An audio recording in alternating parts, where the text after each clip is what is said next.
morning, everyone. Happy Tuesday. Great to see you all. Let's get today's committee on appointments started. The time is 8 o'clock. We have a short agenda today, no approvals or no appointments to vote on, though we have a few in the pipeline. And so I really just want to open up if there's any discussion on the vacancy list from any of my colleagues or staff.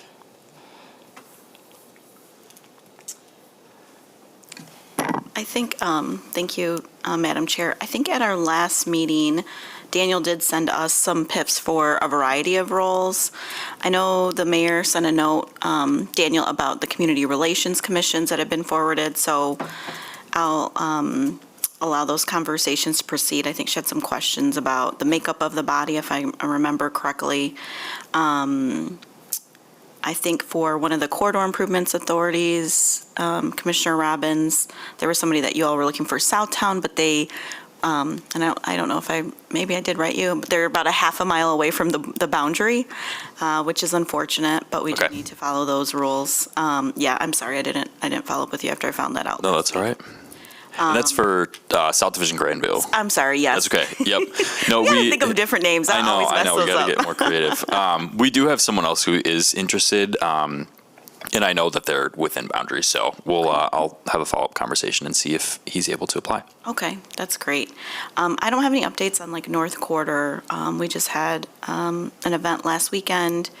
I think, Daniel, you sent some of the names for the Housing Appeals Board, so maybe, I haven't looked at that, to be honest, so I would have to look at that to see if there was anybody to recommend. And were there names too, Daniel, for if we go back up, city clerk, got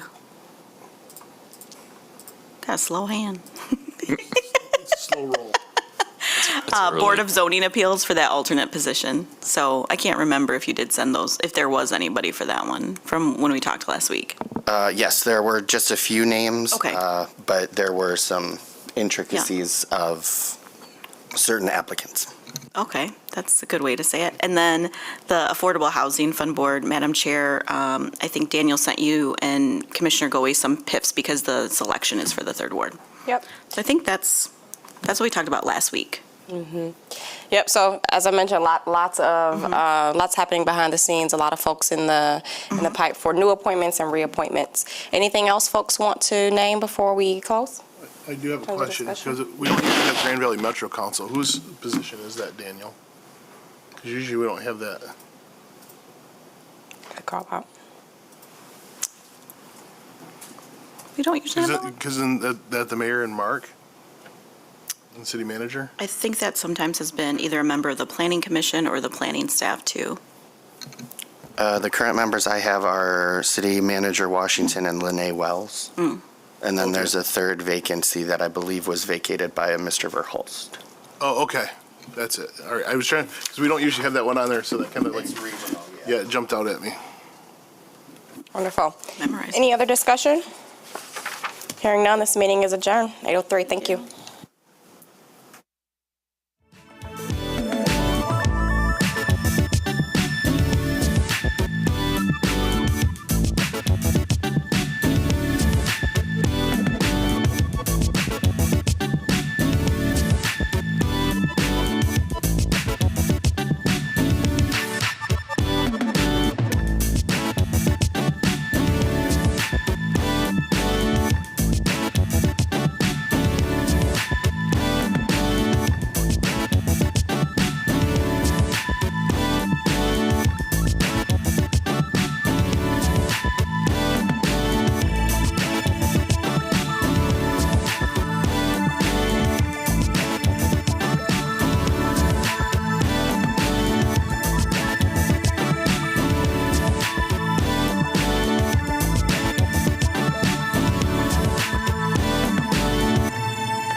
All right, good morning, everyone.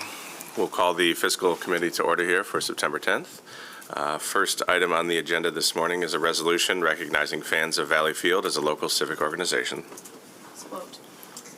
Supported. Turn it over to Mr. Strom, our Deputy City Attorney. All right, nothing out of the ordinary for this one. We had an email from Steve Tibby from the Fans of Valley Field nonprofit.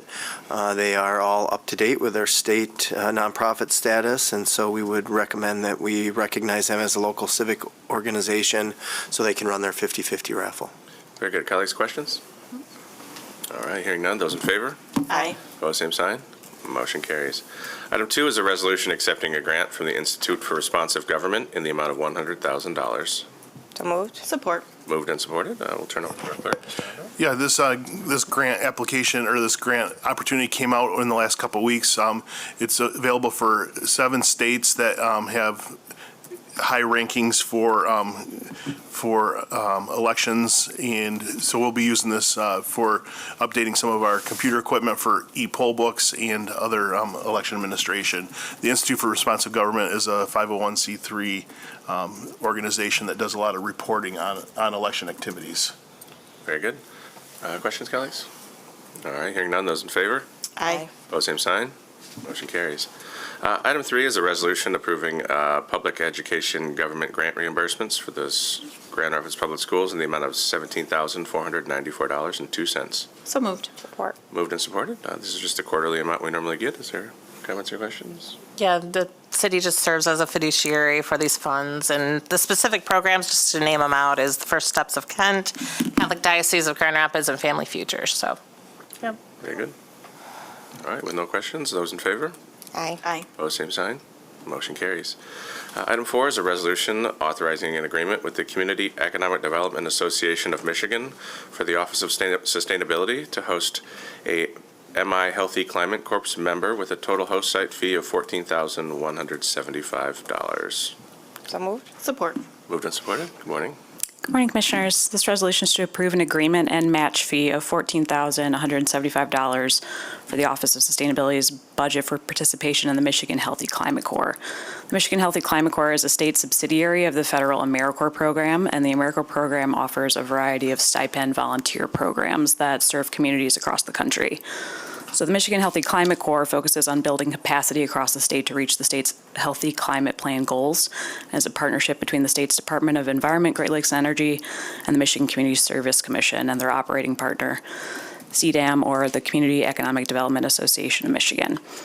So this agreement in particular would enable our office's participation in the Michigan Health and Climate Corps program and enable our office to increase capacity by adding a community energy coordinator for a year of service. So the focus of this role will be to identify equitable ways to increase solar access for residents through the creation of a solarized program and identify current barriers for businesses to our existing Property Assessed Clean Energy Program, or PACE program.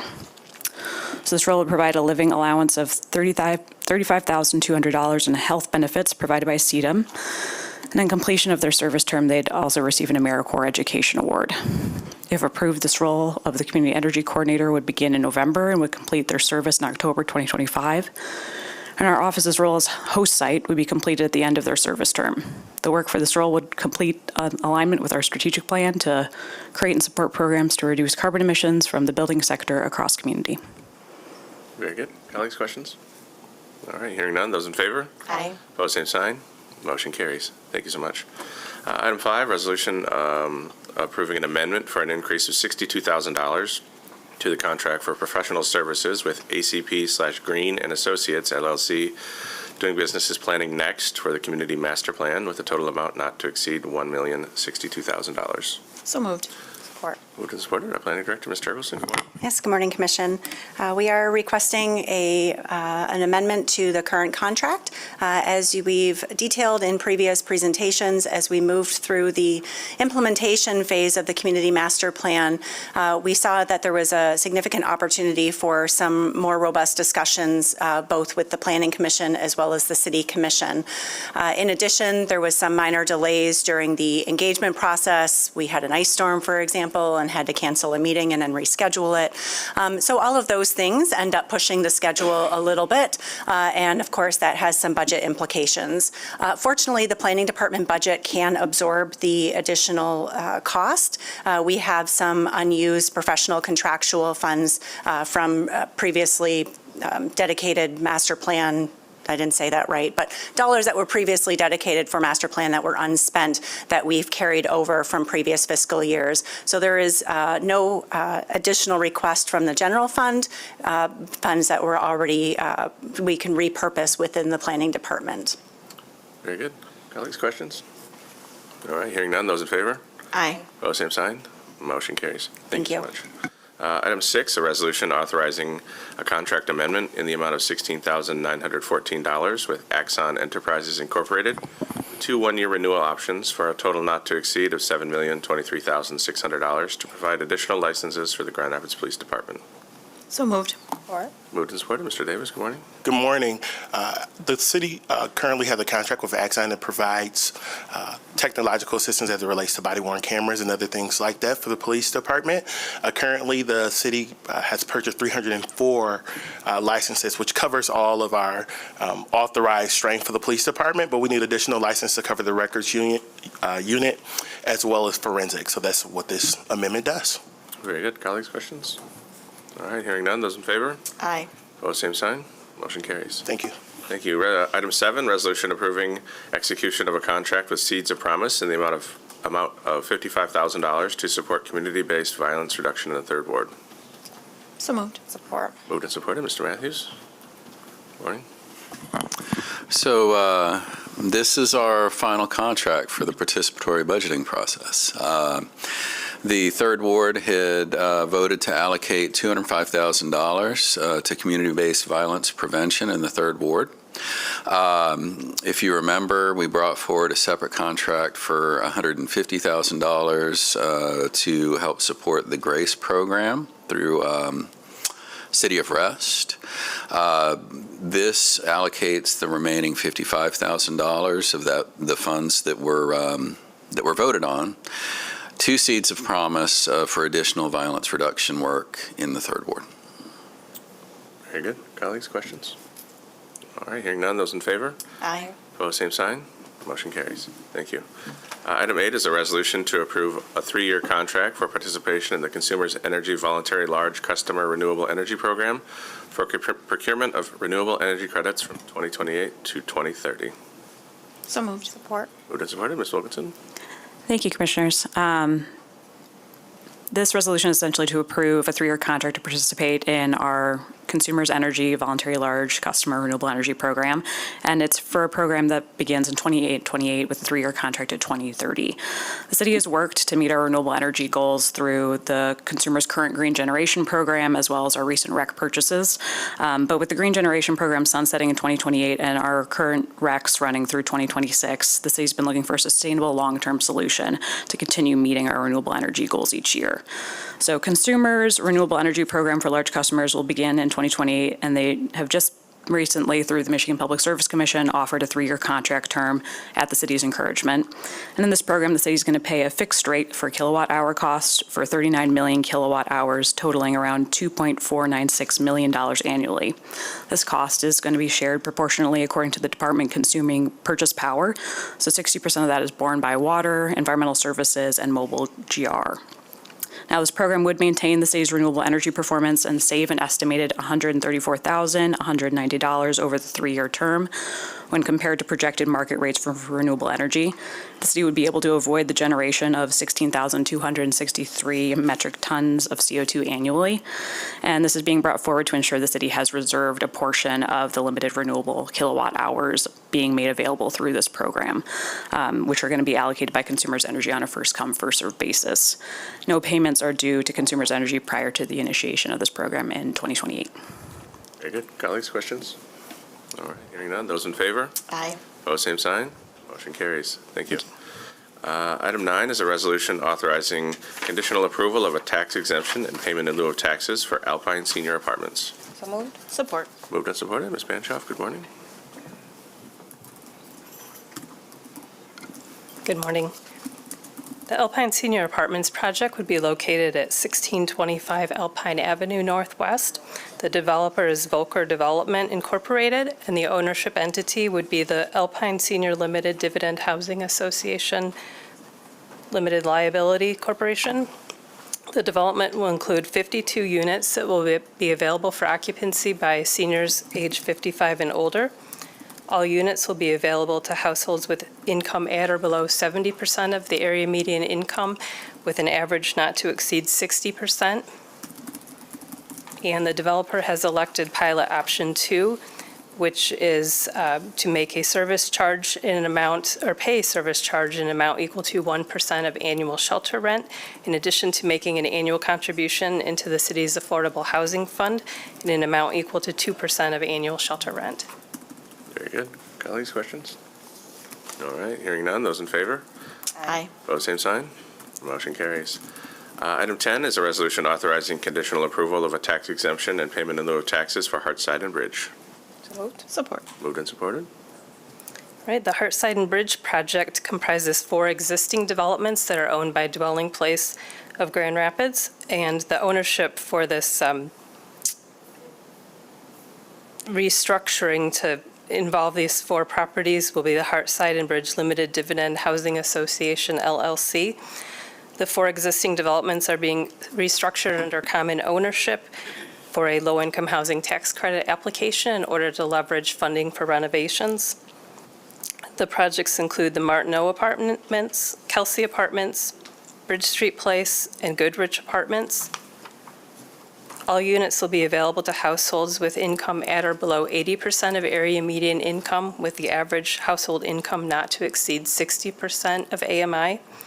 And again, this developer has certified election of pilot option 2, which is paying a service charge in an amount equal to 1% of annual shelter rent, in addition to making the annual contribution to the city's affordable housing fund in an amount equal to 2% of annual shelter rent. Very good. Colleagues, questions? Just a quick question for clarification. For each of those properties, in the memo, it lists that there was already a pilot approved for all of them. So can you just explain the purpose of this approval today? So each project was individually developed over time and had its own standalone pilot for that particular development. So they're going to combine the 4 under common ownership, and so it needs its own pilot for the respective legal descriptions and ownership entity. Okay, thanks for stating that. Any other questions? All right, hearing none. Those in favor?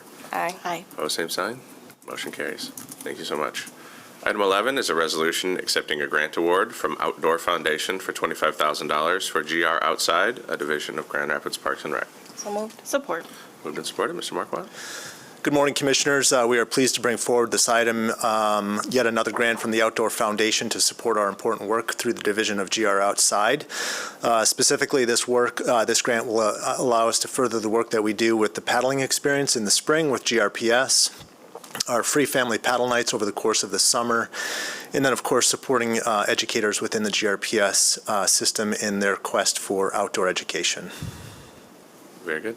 Colleagues, questions? All right, hearing none. Those in favor? Aye. Opposed, same sign. Motion carries. Thanks, sir.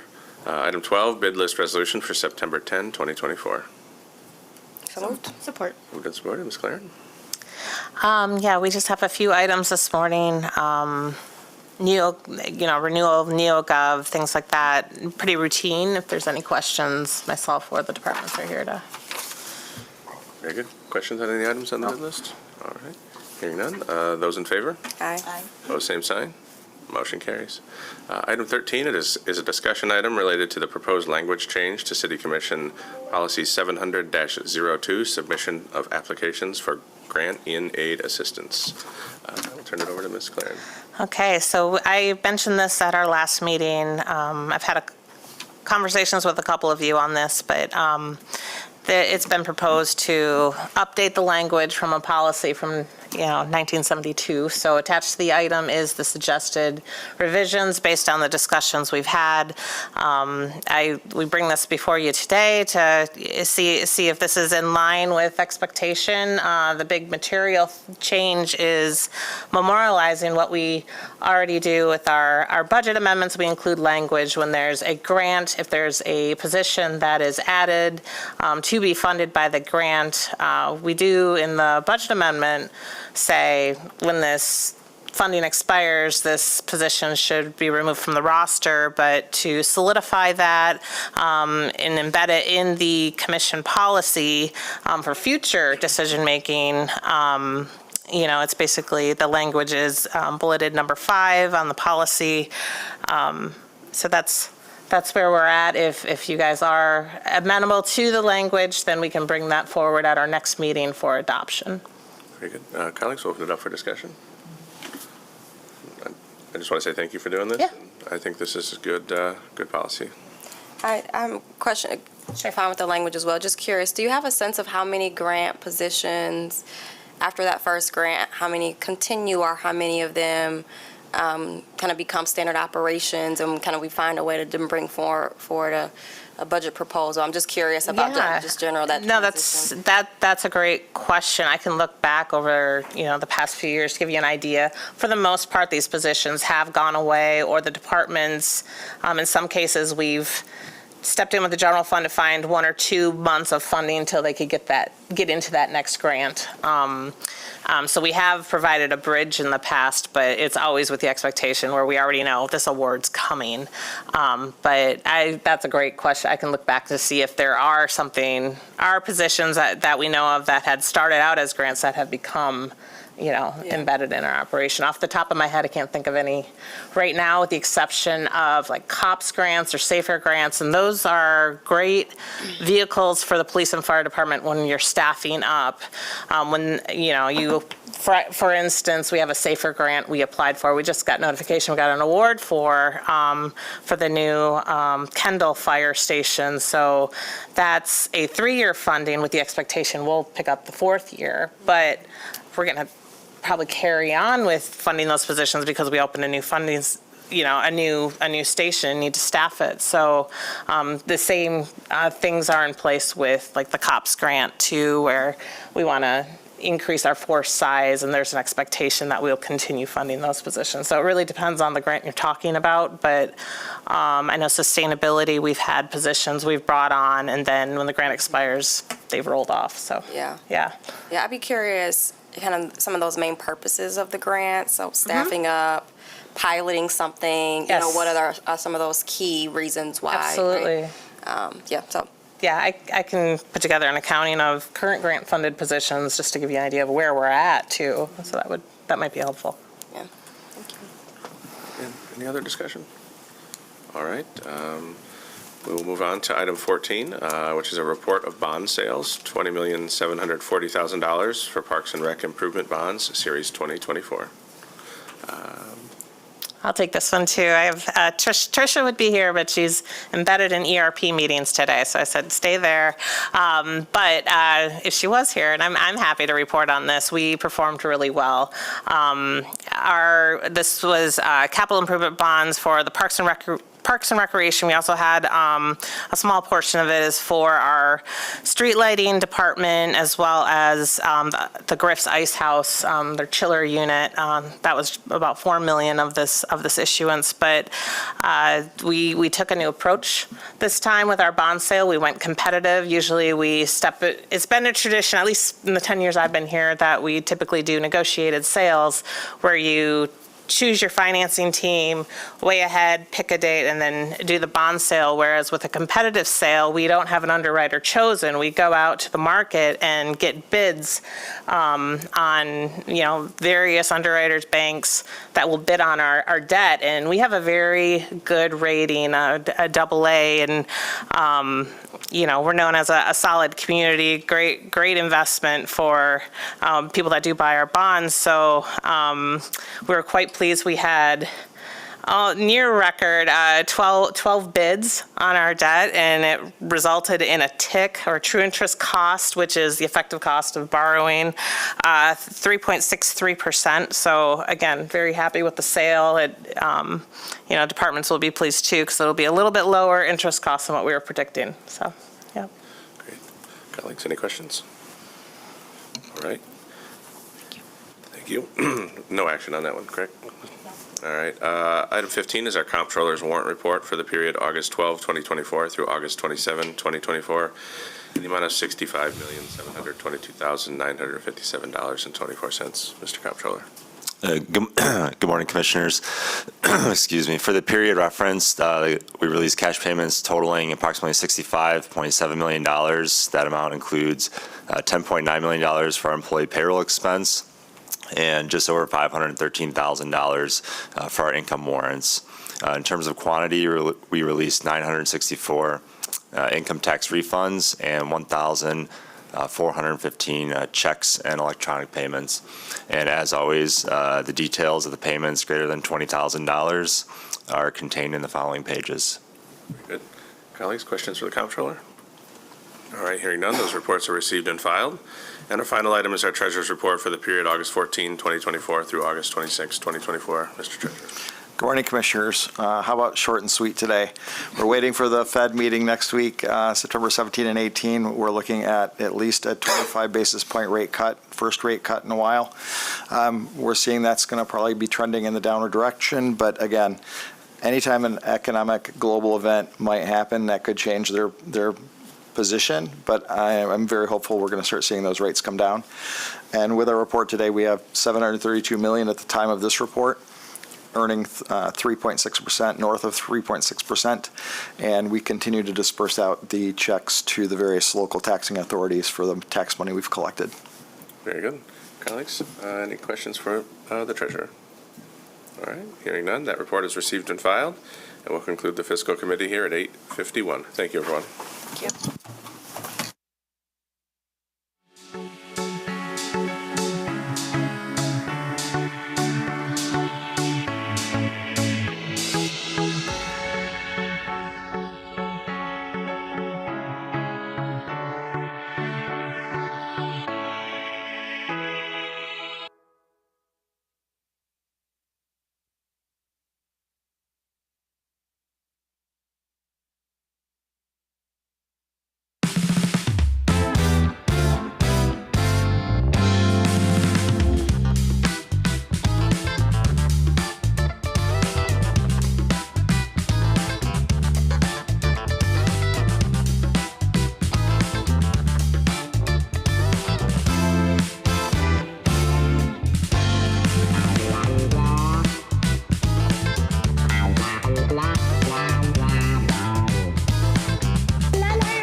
All right, good morning, everybody. Happy Tuesday. It is 9:15. We'll go ahead and get our Community Development Committee meeting underway. We've got 19, I believe, items of business on the agenda today, so we'll go ahead and move through these as quickly as we can. Starting with item number 1 is a City Commission resolution approving a fireworks discharge permit for Cactus Creative LLC at Calder Plaza in connection with the Start Garden event on September 18th, 2024. So moved. Support. All right, moved and supported. Good morning. Welcome. Buongiorno. Morning. It's a simple fireworks. It's cold spark, but it's still pyrotechnic material, so. Great. Any questions or comments, colleagues? No. All right. Hearing, seeing none. All those in favor say aye. Aye. Opposed, same sign. That carries. Gracias. Thanks. All right. Item number 2 is a resolution setting Tuesday, September 24th, 2024 at 7 p.m. as the date the City Commission will convene a public hearing to sit as the Board of Review to hear appeals on Special Assessment Nuisance Rule 8790. So moved. Support. All right. Moved and supported. Good morning. Welcome. Good morning. I'm Paula Jastifer. I'm the city assessor. And on July 30th, the City Commission issued an order for the assessor to create a special assessment rule 8790. And this is for unpaid charges for services or code violations that were issued and invoiced between January of 2024 through June of 2024. So this is setting up the public hearing to hear those appeals on that rule. Great. Thanks. Any questions, colleagues? No. All right. All those in favor say aye. Aye. Those opposed? That carries. Thank you. Item number 3 is a resolution setting September 24th, 2024 as the date to consider an ordinance incorporating 1813 Boston Street Southeast and 1550 Plymouth Avenue Southeast into an existing planned redevelopment district at 1845 and 1919 Boston Street Southeast and amending the site plan associated with the expanded planned redevelopment district to facilitate the construction of new assisted living and independent living residences at Beacon Hill at Eastgate. So moved. Support. All right, moved and supported. We've got Ms. Turkle sitting on this one today. Thank you, Commissioners. I think my wordy subject line pretty much describes it all. This is an existing planned redevelopment district that supports a multi-use facility that includes independent living, skilled nursing, as well as assisted living memory care. So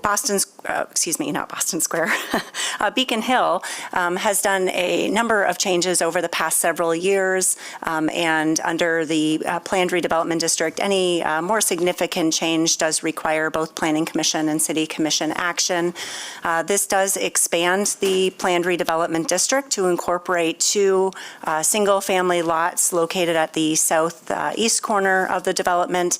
This would facilitate the addition of 58 new independent units, which would be a net increase of independent units, as well as a small coffee shop that is largely intended for residents. However, it would be open to the public, much like their other amenities, restaurant amenities that they've got on the site. So the staff report is fairly comprehensive, and I think Beacon Hill has done a really good job with the visuals that they've provided both the Planning Commission and the City Commission to understand the concept that they're proposing. This was evaluated by the Planning Commission with a public hearing, and Planning Commission does recommend their support to you. Thank you. Great. Thanks for that additional info. Any questions, colleagues? Just a comment, Mr. Chairman. As a resident of Beacon Hill, I too would like to support this effort. It's an amazing facility. It does its work really well and services its residents in a very professional manner. So looking forward to it. Yeah, that's great to hear. Thanks, Commissioner. All right, seeing. Sorry, if I could just also note that we're really grateful that Beacon Hill was able to participate in the development with us process. So there was an enhanced engagement strategy that coincided. So we're very appreciative to them for their willingness to utilize that program. Yes, and thank you for your team's work on that too. All right, all those in favor say aye. Aye. Opposed, same sign. That carries. Item number 4 is a resolution setting September 24th, 2024 as the date to consider rezoning 1947 and 1961 Alpine Avenue Northwest from the SDIT, which is Special District Industrial Transportation, to the TN-TCC, which is Transitional Neighborhood Transitional City Center Zone District. So move. Support. All right, moved and supported. Back to Ms. Turkelson. Thank you. Again, I think the subject line makes it pretty clear. This is in the very corner of the city, adjacent to the city of Walker, and they currently do have a master plan which notes kind of a desire to look at Alpine as a more commercial retail, moving away from the industrial. So that's just an aside. This here is looking at the rezone of the subject property from the industrial transportation to the transitional city center, which would allow for more flexible commercial type uses at that location. You can see how historically the property's been used. It has not been used as industrial in the past. So this also request seems to align with the current nature of how the property is developed. You'll note that this is being requested by Jars Cannabis to facilitate a future request that would be considered by the Planning Commission. Your action today, if approved to rezone, should not consider the future reuse of the property generally, or should consider it generally, excuse me, not for rezoning it for the specific use. But the Planning Commission did evaluate the rezoning request and ultimately recommend their support to rezone the property to the transitional city center. Great, thanks. Yeah, having lived on the west side for a good number of years now, I strongly agree that I think this part of our city could use some more of this, which is great. So any questions or comments, colleagues? All right, hearing none. All those in favor say aye. Aye. Those opposed? That carries. That will bring us to item number 5, which is a resolution setting September 24th, 2024 as the date to consider a conditional rezoning agreement for a portion of the 1639 Madison Avenue Southeast to facilitate the construction of a light industrial manufacturing facility. So moved. Support. Moved and supported. I'm giving Tim a run for his money today is what I told him. So the third item we have before us is a conditional rezoning. For those of you that may not be familiar with this, it is a tool that's available to the city through the enabling legislation that effectively, well, it's exactly as it sounds. We'll rezone it conditionally. It's a voluntary submission from the property owner or the applicant to allow for property to be rezoned subject to conditions. And so when you look at the surrounding land use patterns, it is a really challenging area of the city in that the zone districts and the patterns of development change very quickly, which isn't necessarily uncommon in our urban areas where we have former industrial land transitioning to the adjacent residential. But we wanted to be very mindful of the fact that this is abutting a residential neighborhood. So as such, the conditional rezoning was offered that provided limitations, you'll note in the contract that was submitted, on the types of land uses that would be appropriate for this location, as well as making sure that there's some enhanced protections, largely through the use of landscaping and setbacks, to ensure an appropriate transition between any sort of industrial use, in this case Gentex, to the south for the residential, single-family residential properties. So the Planning Commission did evaluate this. You'll note that there was some questions in the first meeting, and so staff was able to work with the applicant to refine the site plan as well as the contract, and ultimately both staff and Planning Commission were supportive of the use of this tool as well as the conditions that are in place and complementing the development that was done to the north. I know the applicant is here today, so if there are any specific questions, there are opportunities for them to participate in answering that, as it is maybe a simple idea but complicated in its execution. As I stated, the Planning Commission did recommend their support of this rezone. Great, thank you and welcome. Any questions or comments on this one, colleagues? All right, hearing none. I know at a recent neighborhood meeting, they were excited about this project. I know getting well-paying jobs within our neighborhoods that are within walkable distance for people is a big priority. So I'll just note that. Hearing and seeing. Well, just one thing, I just reminded, your comment reminded me of something. Gentex has really been a great community partner for us in the Third Ward. I visited their existing plant, and their commitment to hiring from the neighborhood reflected in the people that I saw working at that plant. So kudos to Gentex. Yeah, thanks for that, Commissioner, and very much so agree. All right, hearing no other questions, I'll call the question. All those in favor say aye. Aye. Those opposed? That carries. Item number 6 is a resolution authorizing request of delegated school review and inspection authority for a 3-year period. Yep. Thank you, Commissioners. This authority would... 1 second, we just need a motion and support. Sorry. Support. Moved and support. All right, thank you. Got Welcome. excited, sorry. That's all right. Thank you for allowing us to bring this resolution to your attention. This program, the School Delegation Review and Inspection Authority, it grants local school districts to grant authority for the review and inspections of their facilities to our local our building inspections rather than going through the state's building inspection services. This authority would grant permission to approve those over the next 3 years through the mayor's office. Great, thanks. Colleagues, any questions or discussion on that one? All right, all those in favor say aye.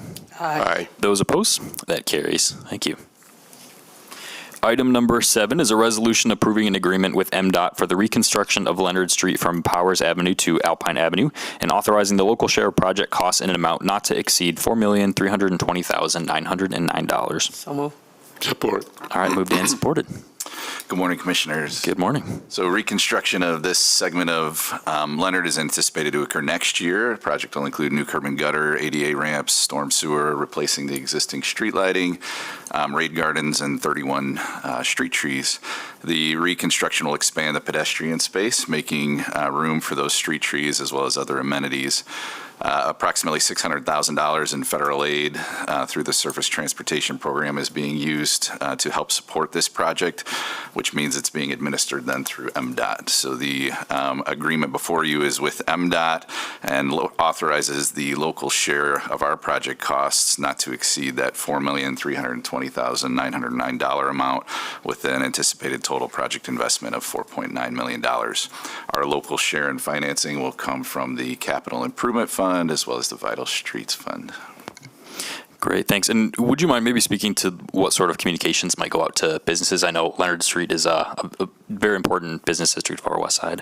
Right. And there's been a great deal of engagement thus far getting us to this point. So in February and April of 2023, I know there was a meeting with the CIAs that this project was presented at. There was also a community meeting concept, a community design or community concept design meeting is what I was trying to say, in March as well as in October.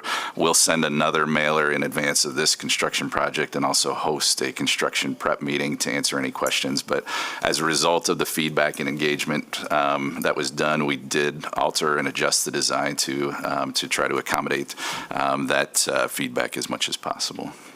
Great, thanks so much. Any questions or comments, colleagues? No. All right, all those in favor say aye. Aye. Those opposed? That carries. Item number 8 is a resolution awarding a contract with Earhart Construction for improvements to Martin Luther King Park Lodge in the amount of $14,386,788 with a total amount not to exceed $19 million. So move. Support. Moved and supported. Welcome. Good morning, Commissioners. Very pleased to be bringing forward this item this morning, this contract award with Earhart Construction. With this award and adoption, Earhart will be utilizing 32% MLBE, MBE, WBE, and DBE participation. This is significant in that initial bids that came in were at about 8%, and in working with Earhart, we were able to move it up to that level, which we're very excited about. As a reminder, the funding sources include the Capital Improvement Fund, close to $1.7 million, $825,000 of Parks Millage funds, $10.5 million of ARPA grant, and then $6 million from MED state grants. So significant sources of funding for this really important project. With your approval today, construction will begin within the next couple of weeks as soon as we receive signatures. And as a reminder, there are 2 buildings that are being constructed, one of which is the pool building, supporting locker room use of the pool, and the main lodge facility. Both will be occurring at the same time. The pool building will be completed first for the opening of our pool season next June. And then the main lodge facility will continue construction and be completed by the end of 2025. Great, thanks. I know there's a lot of people very excited about this project. So, Commissioner Go, you want to add anything? Yes, we are very excited and really excited about the 32% participation goals. I'm hoping that we can find many of those coming from the 49507 area as well. So thank you for the work, and looking forward to it. Very good. Yes, thanks, colleague. Any other questions, Commissioner Knight? All right. All those in favor say aye. Aye. Those opposed? That carries. Item number 9 is a resolution approving an amendment to the agreement with Biosurvey Group LLC to increase the scope of work and authorize expenditures to the agreement in the amount of $115,321 in connection with improvements in the Grand River from Fulton Street to I-196, Grand River revitalization, with no change to the previously authorized total not to exceed amount of $1,550,000. So moved. Support. All right, moved and supported. Mr. Berkman? Yes, so it's been exciting to see divers out in our Grand River for approximately the last 3 weeks, doing the important work of relocating mussels ahead of the river revitalization project. So they're out working in the areas that will be directly impacted by that project. A number of dive teams have been out there making excellent progress, and river conditions are really helping with that. So we're pleased to report that. The work is being performed under an agreement with Biosurvey Group that Commission approved back on May 7th. Since that time, it was determined that an additional area of direct impacts as a result, an additional area of mussel relocation is necessary around the Gillette Bridge to provide additional scour protection when we're in construction. Also, the permit requirements from the U.S. Fish and Wildlife Service included monitoring of the relocated mussels for 1 year following relocation. So the resolution before you adds that additional area and that permit requirement to the contractor's scope of work, increasing their agreement by that amount that was read of $115,321. That will come from already authorized project contingencies as part of the May 7th approval of $1,550,000. And as a reminder, a $7 million Michigan Enhancement Grant from the state was accepted by Commission on May 7th as well for the project, and that is being utilized to fund this portion of the work as well. All right, thank you. Any questions, colleagues? Just one, since they found this new area over there by the bridge, did they take an opportunity then to look at a few other areas just to make sure that we didn't have to keep coming back for stuff and make sure that we were being efficient in the work, or? So they will move to this area once you approve, if you approve of this resolution. So they haven't gotten to the Gillette area, but they will. They're ready to move there soon. And so again, that was identified because as we were reviewing the project with the permitting agencies and looking at the isolation area that will be just upstream of Gillette, making sure that we're properly protecting the bridge. So we're going to get in there and put temporary rock around bridge piers to prevent or protect that from erosion. So we identified that area and then came to the permitting agencies and said we'd like to expand the scope to include this as well, which they agreed to in the permit that was issued. We have estimated amounts about what should be in a particular area, and so that's what they'll be moving toward. But they're combing through, again, only the areas that will be impacted directly by the future project. Cool. Thank you. Okay, thanks, Commissioner. Are there any constraints as to how long they can work, like into the fall and winter season? So yes, river conditions are a key factor, and right now we're at extremely favorable levels. In fact, they're being able to use snorkel equipment instead of full dive gear in some cases. Nice. And so we were planning to go into mid-October, but they're well ahead of schedule. We don't expect to go that far, so I think we'll be able to wrap up in plenty of time. Great, yeah, great to hear. I know this past weekend at the mayoral river cleanup, I was partnered with some older gentlemen who are avid fishers, and they were commenting on how clean the Grand River looks and how they could see the bottom. So I thought that was very encouraging to hear. Great. So, all right, well, hearing no other questions on that one, all those in favor say aye. Aye. Those opposed? That carries. That'll bring us to item number 10, which is a resolution approving an increase of $10,000 for the reconstruction of Robinson Road from Lake Drive to 135 feet east of Woodmere Ave, and Road-a-Mill resurfacing of Robinson Road from 135 feet east of Woodmere Ave to Plymouth Ave for a total not to exceed $3,874,636. So moved. Support. All right, moved and supported. So construction on this segment of Robinson Road, as you know, is actively underway. We're anticipating substantial completion later in October. And the project involves federal funding in the amount of approximately $789,000. So it's being administered through MDOT again. We've been working with the Uptown Corridor Improvement Authority to look at replacing existing ornamental lighting throughout the business district. And as part of a future project, new ornamental lighting would be installed throughout East Town along the Wealthy reconstruction project planned for next year, as well as this portion of Robinson Road that is actively under construction and a segment of Lake Drive as well. Ornamental lighting is installed through a special assessment process that will come before you at a future meeting. However, given that the current road construction is underway and will be completed ahead of that process, we're looking to install conduit now so that we can minimize disruption and save on costs as part of the future lighting project. So that's what this resolution is doing, increasing the scope, authorizing that through MDOT to cover the conduit work. So the additional $10,000 is also a new funding source that's being authorized as part of this resolution through the general operating fund street lighting line item. Great, thanks. Any questions, colleagues? All right, hearing, seeing none. All those in favor say aye. Aye. Those opposed? That carries. We're halfway done. Item number 11 is a resolution authorizing additional phase services with Progressive AE Incorporated for Belknap Park Griff's Ice House refrigeration system improvements in the amount of $1,332,914 with a total amount not to exceed $1,831,525. So moved. Support. All right, moved and supported, Mr. Berkman. This project will install a new refrigeration system to make ice out at Griff's Ice House in their original rink that's located out at Belknap Park, replacing the original system that was original to the building, which was constructed in 1988 and has reached the end of its useful life. We're lining up the work to be done in one off-season, so next year from about mid-April through early July, and right now seeking to authorize the initial bid package for procurement of that refrigeration system, which has a long lead time.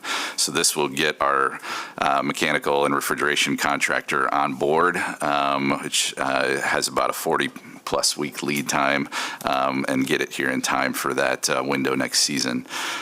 We anticipate that 2 additional bid packages will be brought before you as part of this project. It's being handled through a construction manager arrangement with Progressive AE, providing those services due to the unique nature of the project and the time constraints. Progressive will provide these services pursuant to our existing term agreement with them in the amount that was read of about $1.3 million, with that total not to exceed of $1.8 million coming from the Capital Improvement Fund. And as reported to the Fiscal Committee this morning, the city did sell bonds on August 27th to pay for various parks projects, including this one. Great, thanks. Any questions, colleagues? All right, all those in favor say aye. Aye. Those opposed? That carries. Item number 12 is a resolution accepting public utilities easement in Porter Hills Village. So moved. Support. Moved and supported. Water main was originally constructed in this, serving this development back in 1974. Porter Hills is a senior housing development located on the south side of Fulton, just west of I-96. There was a public utilities easement, and still is today, that covered the original water main. However, there is a fire hydrant that's since been relocated, and this easement before you will cover that new hydrant location. All right, thank you. Any questions, colleagues? All right, all those in favor say aye. Aye. Those opposed? That carries. So these next 2 items are related. So Ms. Raniero, maybe once we move in support, you can go ahead and talk about both, and then we'll rattle each off. So item number 13 is a resolution scheduling a public hearing for September 24th, 2024, to consider a brownfield plan amendment for the Talbot Bridge LLC redevelopment project located at 648 Bridge Street Northwest and 345 Lexington Avenue Northwest. So moved. Support. All right, moved and supported. Sweet, thank you. Good morning, Commissioners. Good morning. This project is a Ryan Talbot deal. New construction, 5 stories, 148 residential units with an integrated deck and retail on the first floor. Excited about this project as it has been a vacant grocery store for some time. So we're going to demolish that and put up a new building. Awesome, thank you. Any questions, colleagues? Hearing none. All right, all those in favor say aye. Aye. Aye. Those opposed? It carries. Item number 14, related to the same project, is a resolution scheduling a public hearing for September 24th, 2024, to consider the establishment of a neighborhood enterprise zone for the Talbot Bridge LLC project located at 648 Bridge Street Northwest. So moved. Support. All right, moved and supported. Anything to add, Ms. Raniero? Nope, nothing in particular. All right. Thank you. All those in favor say aye. Aye. Those opposed? That carries. Item numbers 15 and 16 are somewhat coupled as well. So this first one, number 15, is a resolution scheduling a public hearing for September 24th, 2024, to consider a brownfield plan amendment for the 385 Leonard Street Northeast redevelopment project located at 385 Leonard Street Northeast. So moved. Support. All right, moved and supported. Ms. Raniero? This is another new construction 5-story building, 181 apartments in this example, plus retail and parking. This is different than the last project in it's seeking the housing eligible activities. So in the last project, we had the traditional housing or traditional brownfield redevelopment activities. This one is tapping the changes last year with the Act 381. And nothing else to comment on. Thank you. All right, thanks. Any questions, colleagues? All right, all those in favor say aye. Aye. Opposed, same sign. That carries. Item number 16 is a resolution scheduling a public hearing for September 24th, 2024, to consider the establishment of a neighborhood enterprise zone for the 385 Leonard Street Northeast redevelopment project located at 385 Leonard Street Northeast. So moved. Support. All right, moved and supported. Anything to add, Ms. Raniero? No, thank you. All right, any questions, colleagues? All right, hearing none. All those in favor say aye. Aye. Those opposed? That carries. And then our last three items are also somewhat coupled around the same project here too. So jumping right in with number 17, this is a resolution scheduling a public hearing for September 24th, 2024 to consider a brownfield plan amendment for the 1516 Cesar E. Chavez redevelopment project located at 1516 Cesar E. Chavez Avenue Southwest. So moved. Support. All right, moved and supported. We got Ms. Raniero on this one too. Sweet. This project is adding density to an existing building. It's a single-story building, 4,500 square feet approximately, and the developer is intending to rehabilitate the first floor and also add 2 stories up above with 17 housing units. This is tapping our traditional brownfield eligible activities, and also was awarded at the last Brownfield Redevelopment Authority board meeting for an emerging developer grant. This is a pretty cool story on this project. This developer was actually working on another project as, I think, a drywaller, and is venturing out on his own. So we wish him the best of luck. Great, thanks. I know that's exciting. We're always looking for ways to support smaller and Yes. emerging developers, so it's a great success story in that regard. So any other questions or comments, colleagues? All right, all those in favor say aye. Aye. Opposed, same sign. That carries. Item number 18 is a resolution scheduling a public hearing for September 24th, 2024 to consider an obsolete property rehabilitation district pursuant to Public Act 146 of 2000 for 1516 Cesar E. Chavez LLC at 1516 Cesar E. Chavez Avenue Southwest. So moved. Support. All right, moved and supported. Anything to add, Ms. Raniero? No, thanks. All right, thanks. Any questions, colleagues? All right, all those in favor say aye. Aye. Opposed, same sign. That carries. Last item number 19 is a resolution scheduling a public hearing for September 24th, 2024 to consider an application for a 12-year obsolete property rehabilitation exemption certificate pursuant to Public Act 146 of 2000 for 1516 Cesar E. Chavez LLC at 1516 Cesar E. Chavez Avenue Southwest. So moved. Support. All right, moved and supported. Any last comments? All right, thanks.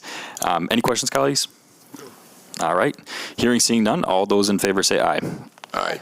Those opposed? That will carry.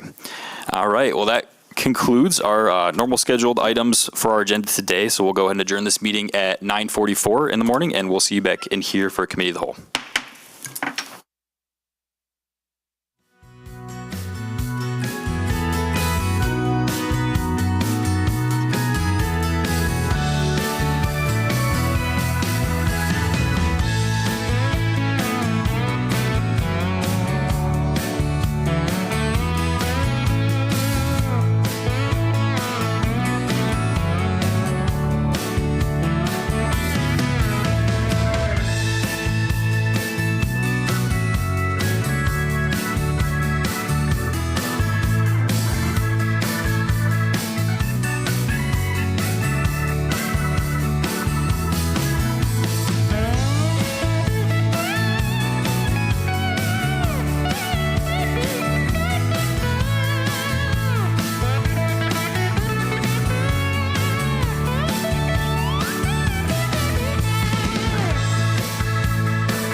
Sorry we haven't connected yet. Okay.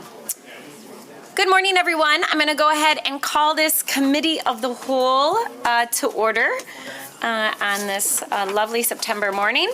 And I'm going to start off today with a reading of proclamation. So I'm going to come down here and I'm going to invite Mr. Brandon Davis to join me as I read this proclamation, I should say, and then that will take us to our next three items. And Commissioners, just to give you a sense of today, we have 3 action items after this, and then 2 important briefings before we'll have a little bit of a break in our day before we come back together for our 2 p.m. meeting.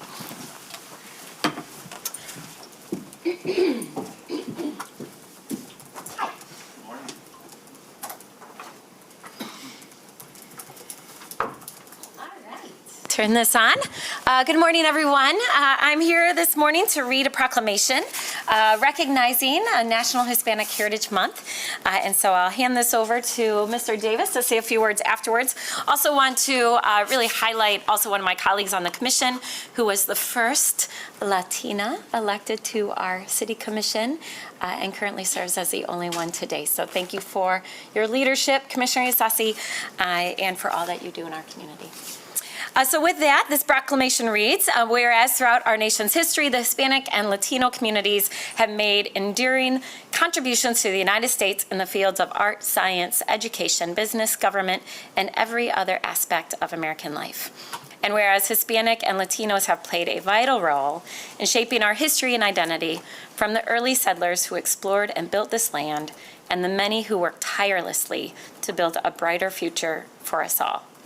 Whereas it was in 1968 that the United States Congress authorized President Lyndon B. Johnson to designate National Hispanic Heritage Week during the week encompassing September 15th through the 16th. And whereas in 1988 it was President Ronald Reagan who expanded the celebration to a month-long period commencing on September 15th and concluding on October 15th. This starting date bears significance as it marks the independence anniversaries of several Latin American countries, including Costa Rica, El Salvador, Guatemala, Honduras, Nicaragua, Mexico, and Chile. And whereas the theme for this year's celebration is Pioneers of Change, Shaping the Future Together, it acknowledges the progress and contributions made by Hispanics and Latinos in propelling the country's prosperity forward and shaping our future. Whereas Hispanic Heritage Month provides an opportunity for all Americans to learn about and celebrate the cultural traditions, achievements, and lasting impact of the Hispanic and Latino communities. Now, therefore, I, Rosalind Bliss, Mayor of our awesome city, do hereby proclaim September 15th through October 15th of 2024 as Hispanic Heritage Month in Grand Rapids, and I call upon all of our residents to celebrate the profound impact of our Hispanic and Latino communities, not only here in our community, but across our nation. Signed by myself. And now I'll hand it over to Mr. Davis to say a few words. Thank you, Mayor. You're welcome. There you go. Thank you, Mayor, City Manager, and Commission. We're just excited to have the opportunity to celebrate Hispanic Heritage Month here at the City of Grand Rapids. We read the proclamation already, so I won't go through the facts regarding the month, but I do want to take a minute to just celebrate several people that are here today. They're representatives from the Kent County Welcome Plan, from the Chamber of Commerce, and also from community organizations who do great work. I want to take a second to celebrate the city staff members that are here today, specifically the Michigan Local Government Latino Network. There are several representatives here. They're one of our ERGs, and they do amazing work here at the City of Grand Rapids. For those of you who don't know, this organization is one of many regional chapters across the country working towards shared goals. In 2019, a group of dedicated city employees recognized the need for a professional network centered around Latino employees, which led to the formation of MLGLN. Since its inception, MLGLN has created a space for Latino professionals to connect, learn, and lead, strengthening our community representation and influence in local government. So later on, after Kyle, MLGLN will host a networking event at Calder Plaza to kick off Hispanic Heritage Month. And there will be some coffee and empanadas, so you don't want to miss that. But again, we want to celebrate our great city employees and the great work that they're doing here for the City of Grand Rapids. Thank you. Yeah, thank you. And can I ask our partners to come forward and city staff? And I'll ask my commissioners to join me, and maybe Commissioner Sassi, you can join me right in the middle. And I'll hold up that proclamation. Mr. Davis, come on in. Come on up, everybody. We gotta go down. It looks weird when we stood up here. You've been gone for one day and then came back? I thought you were in Jamaica. Not yet, tonight. Commissioner, come on up here, Bonnie. How are you? Good to see you.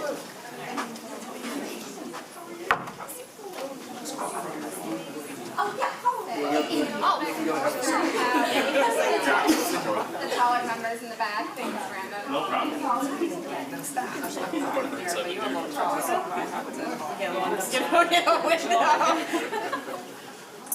Good. Find your window. No, can't do that. More on this side then. We're blocking the back. Yeah. There we go.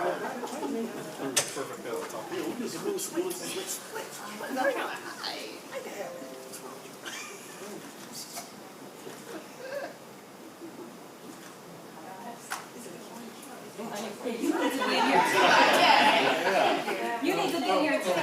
I will. I know. Come on. Come back.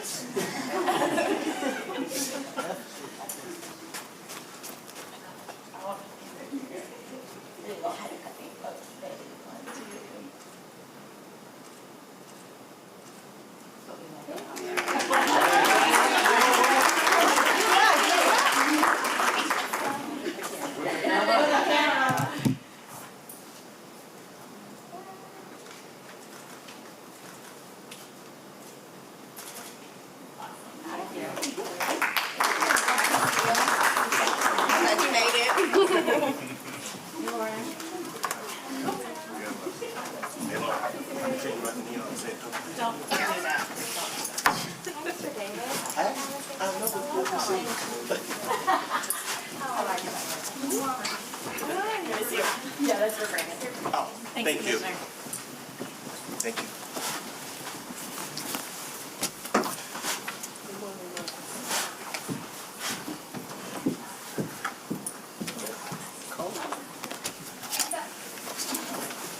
All right, thank you again to Mr. Davis, his entire team, our city employees, and all of our partners who have worked so closely with us on the welcoming plan, and then also our partners at the county who have been leaders in this space as well.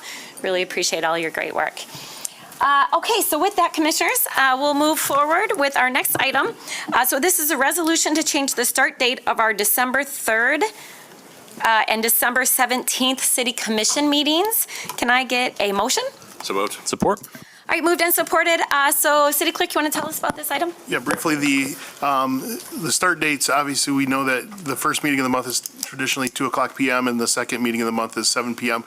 I'm requesting to switch those start times for those meetings so that on December 17, we'll have a 2:00 in the afternoon meeting. In that evening, we'll do the oath of office ceremony for mayor, city commissioners, and library board members. Yes, thank you. Thank you. Just a reminder, with that oath of office, still under our charter. I know Commissioner O'Connor and I are both termed out. Technically under charter, though, we do serve through the end of the year, December 31st. So the individuals who are sworn in on the 17th, that oath will be for a start date of January 1. So, all right. With that, Commissioners, any questions or comments?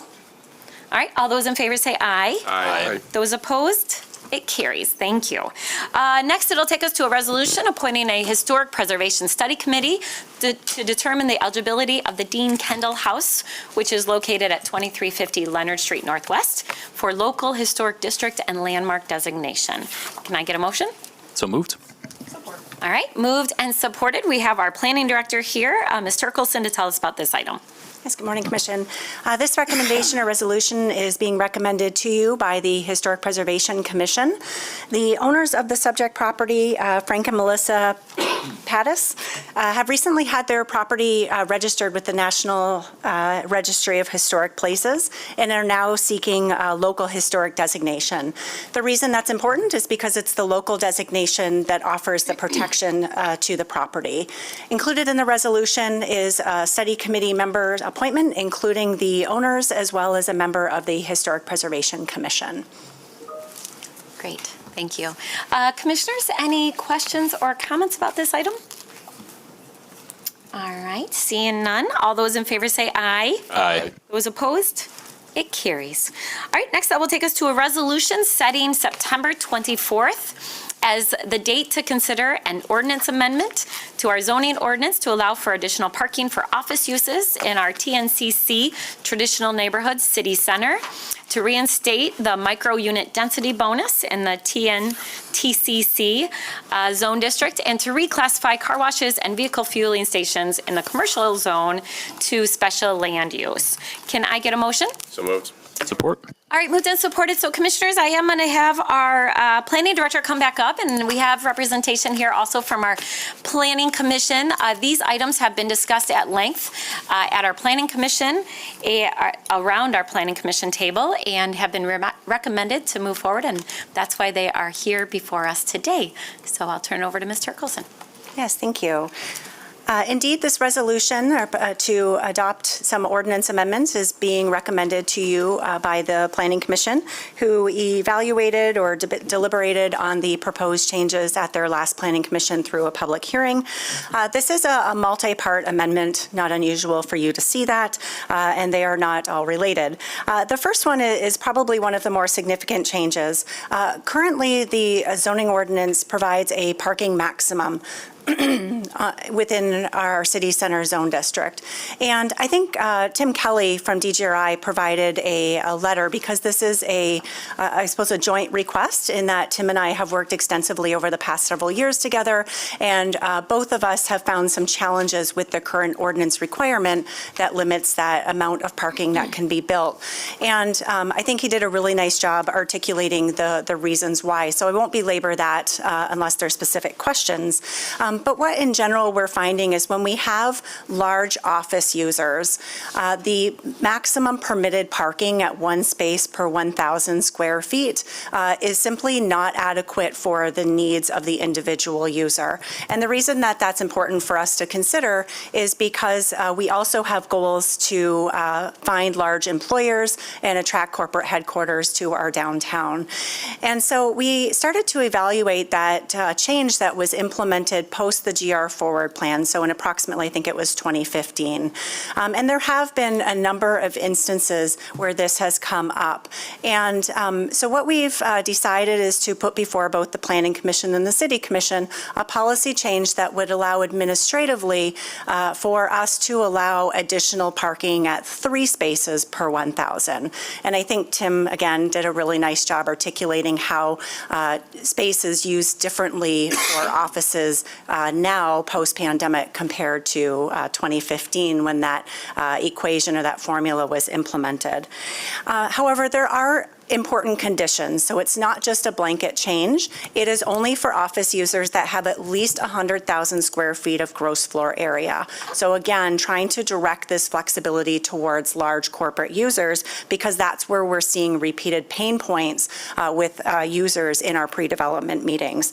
The parking must be included in a structure. So it is not going to permit surface parking to accommodate this level of demand, or supply, I should say. It's level of supply in the city. It must be incorporated into a parking structure.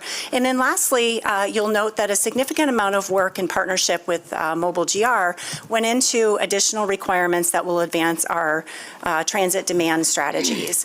And so currently, the market is not bringing about a lot of amenities that would support our TDM strategies. So this would really elevate the bike parking, our transit passes. So it really holds the corporate entity or the office user accountable to those goals that we have that are just currently not being advanced by the market in the time frame that we would like to see. So that's a high-level overview. Of course, there's additional detail in your packet, and happy to answer questions. If it's okay, I'll move on to the next section. Yep, okay. The second part of this amendment is around density bonus within our transitional city center zone district. This was actually a policy that was put in place a number of years ago, and effectively allows for what we define as micro units, units less than 475 square feet in floor area, to not count as a density or a residential unit within a development. And so that was a strategy that we developed. Gosh, I can't remember the date when that was brought online. I want to say it was 2018, working with the development community, allowing more units within the box. And so it doesn't change the height or anything like that. Unfortunately, through a 2023 amendment that is described in your packet, we inadvertently removed that density bonus allowance from that transitional city center. My apologies. Code writing is hard, and we struck that line. And so this is actually a really well-used amendment historically for multiple commercial zone districts. And so we really feel like it's important for us to acknowledge the error. It was not an intentional policy decision, and simply incorporate that back.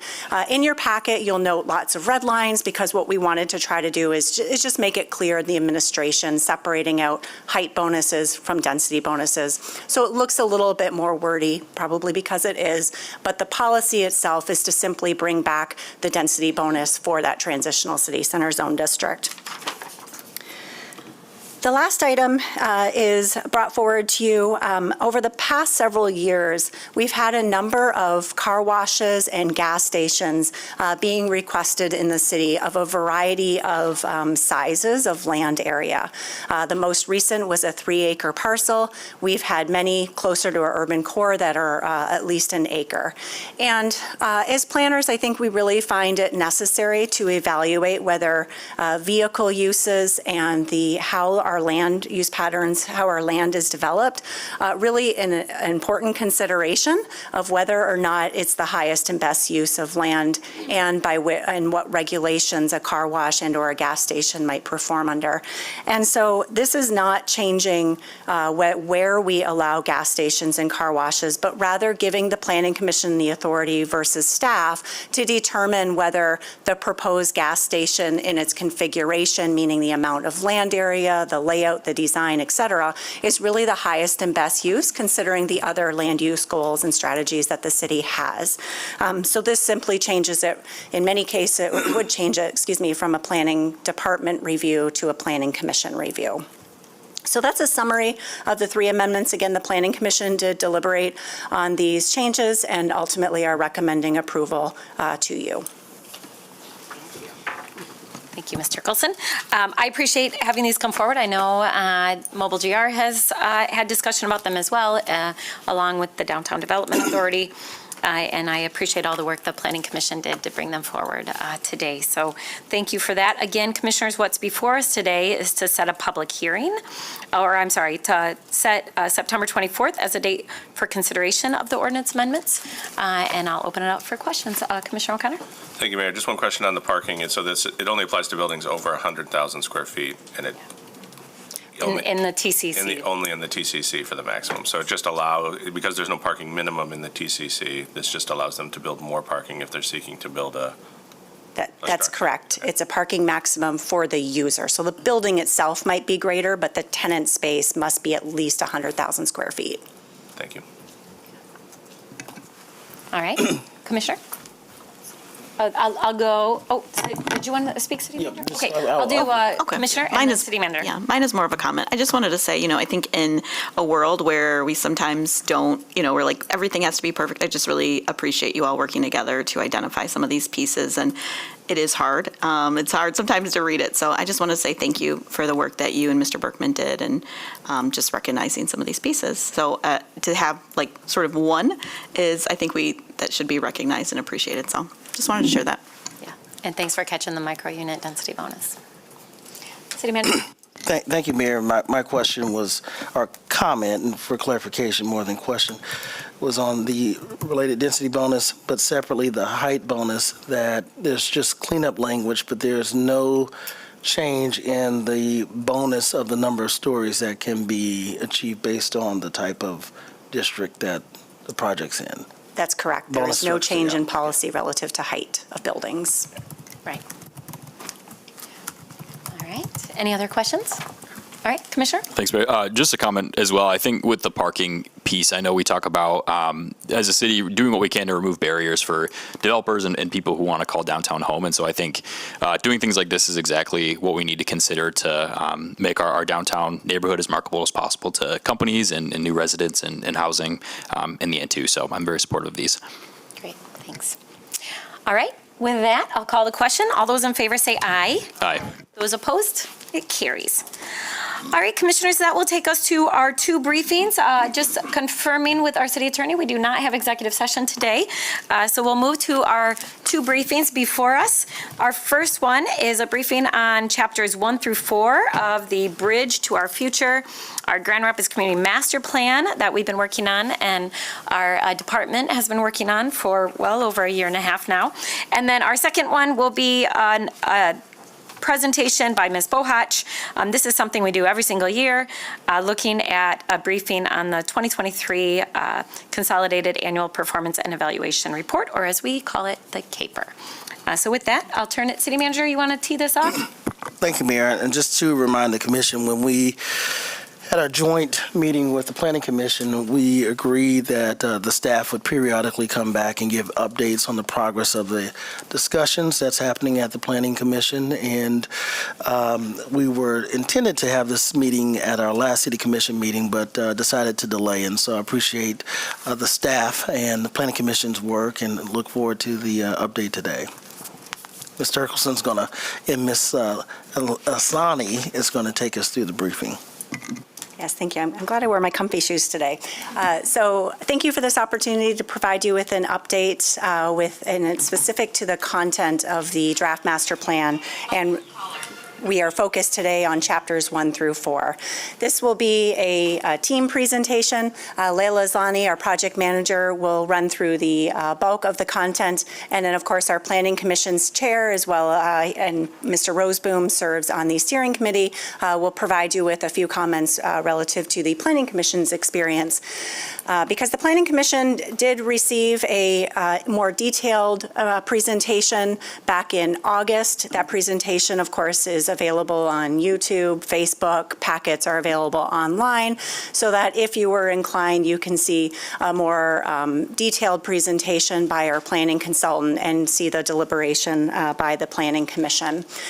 So today we wanted, as we promised you, we'd come back and just report out on the Planning Commission's discussion and provide you with a high-level overview of the chapter recommendations, trying to identify some of the proposed bold concepts to make sure that it's well understood what is being maybe some of the more significant changes within this draft plan. We are still in the public comment period, meaning the plan is not final. So this is a great time for us to discuss whether the plan is accurately capturing our vision and perhaps what changes or modifications might be needed. We are focused on chapters 1 through 4. We will come back to you at a later date with the subsequent chapters after the Planning Commission has an opportunity to have a detailed review. We also provide a very brief review of the public comment received to date and then next steps. So to level set, I know you've heard me say this before, but it's really important that we stay focused on what a community master plan is, that long-range vision that focuses on land use changes.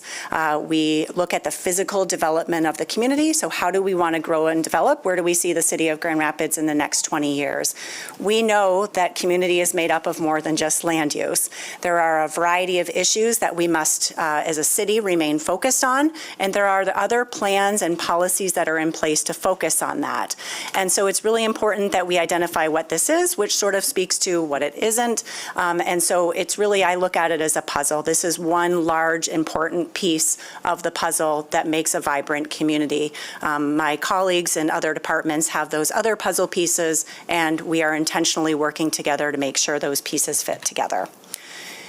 In terms of process, you'll note that in 2020 we began with the pre-planning phase, which is why it's a lighter blue. The darker blue areas indicate when we had our consultants come on board in that more formal process that has ultimately led to the draft before you today. We are in the final stages. I mentioned that we are in the public comment period. The plan has been drafted. It is in draft format. Again, there's still opportunity for change, but we are nearing the end of the project. This morning, we talked about the contract being extended through the end of the year, so there is an anticipated adoption date at one of your December meetings. The plan is large, of course. It's a significant policy document that guides those land use strategies. Consequently, there's a lot of pages. We have a vision statement. Within those pages, we outline what our vision statement is. We have community or goal areas, which is effectively our chapters. Again, we'll break down 1 through 4 today. Our value threads, we identified a number of areas where we want to make sure that we focus on that equity, safety, vibrancy, culture, and sustainability were identified as really critical themes or values to our community, and those have been embedded in all of the chapters, the 5 goal areas. And then, of course, those are broken down by the objectives and recommendations, which is what we will highlight today. I mentioned that Planning Commission did have a deep dive on August 22nd. Didn't remember that date, so there it is, August 22nd. And overall, the Planning Commission did voice their support for the recommendations that are before them. Of course, they will remain open as public comment, God bless you, public comment is received. There were some slight revisions, largely clarifying or expanding upon some recommendations, maybe do a little bit of reorganization. So those changes will be made before we bring back the plan to the public hearing later in October. And then, of course, as an aside, the Planning Department is meeting with all of our department liaisons to go through the plan recommendations and begin developing that implementation strategy, because it's not just the Planning Department that will carry forward the implementation. It'll work in conjunction with a multitude of other work that's being done by the city. For example, Mr. Berkman carries the capital improvement plan, and there are recommendations here that will affect how he moves forward with his capital improvement plan. So we will make sure that we have alignment in that work and knowledge of what this plan includes.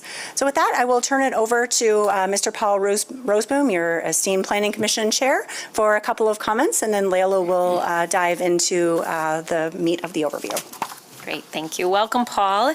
Appreciate you being here and really appreciate your incredible service on the Planning Commission and all the work that you do in the community. Thanks. Great, thank you. Yeah. I'm an engineer, so I'm going to read a few comments.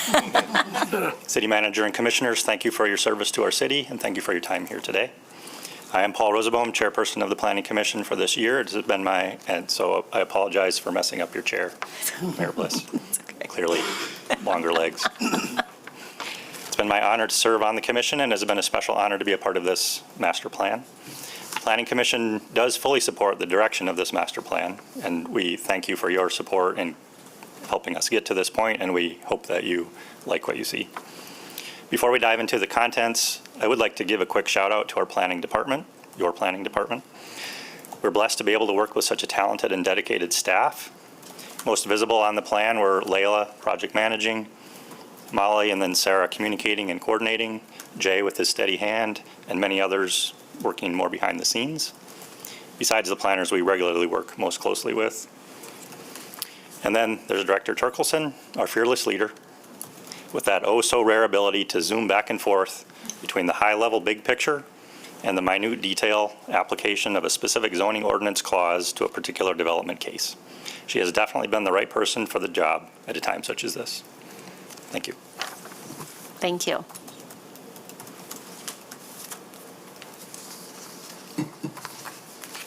Good morning. Good morning. So I'm a bit shorter, so I'm going to lower this. I'm going to dive into the different chapters and the recommendations and the objectives, and then we're also going to note how these recommendations may be a change from what we're currently doing.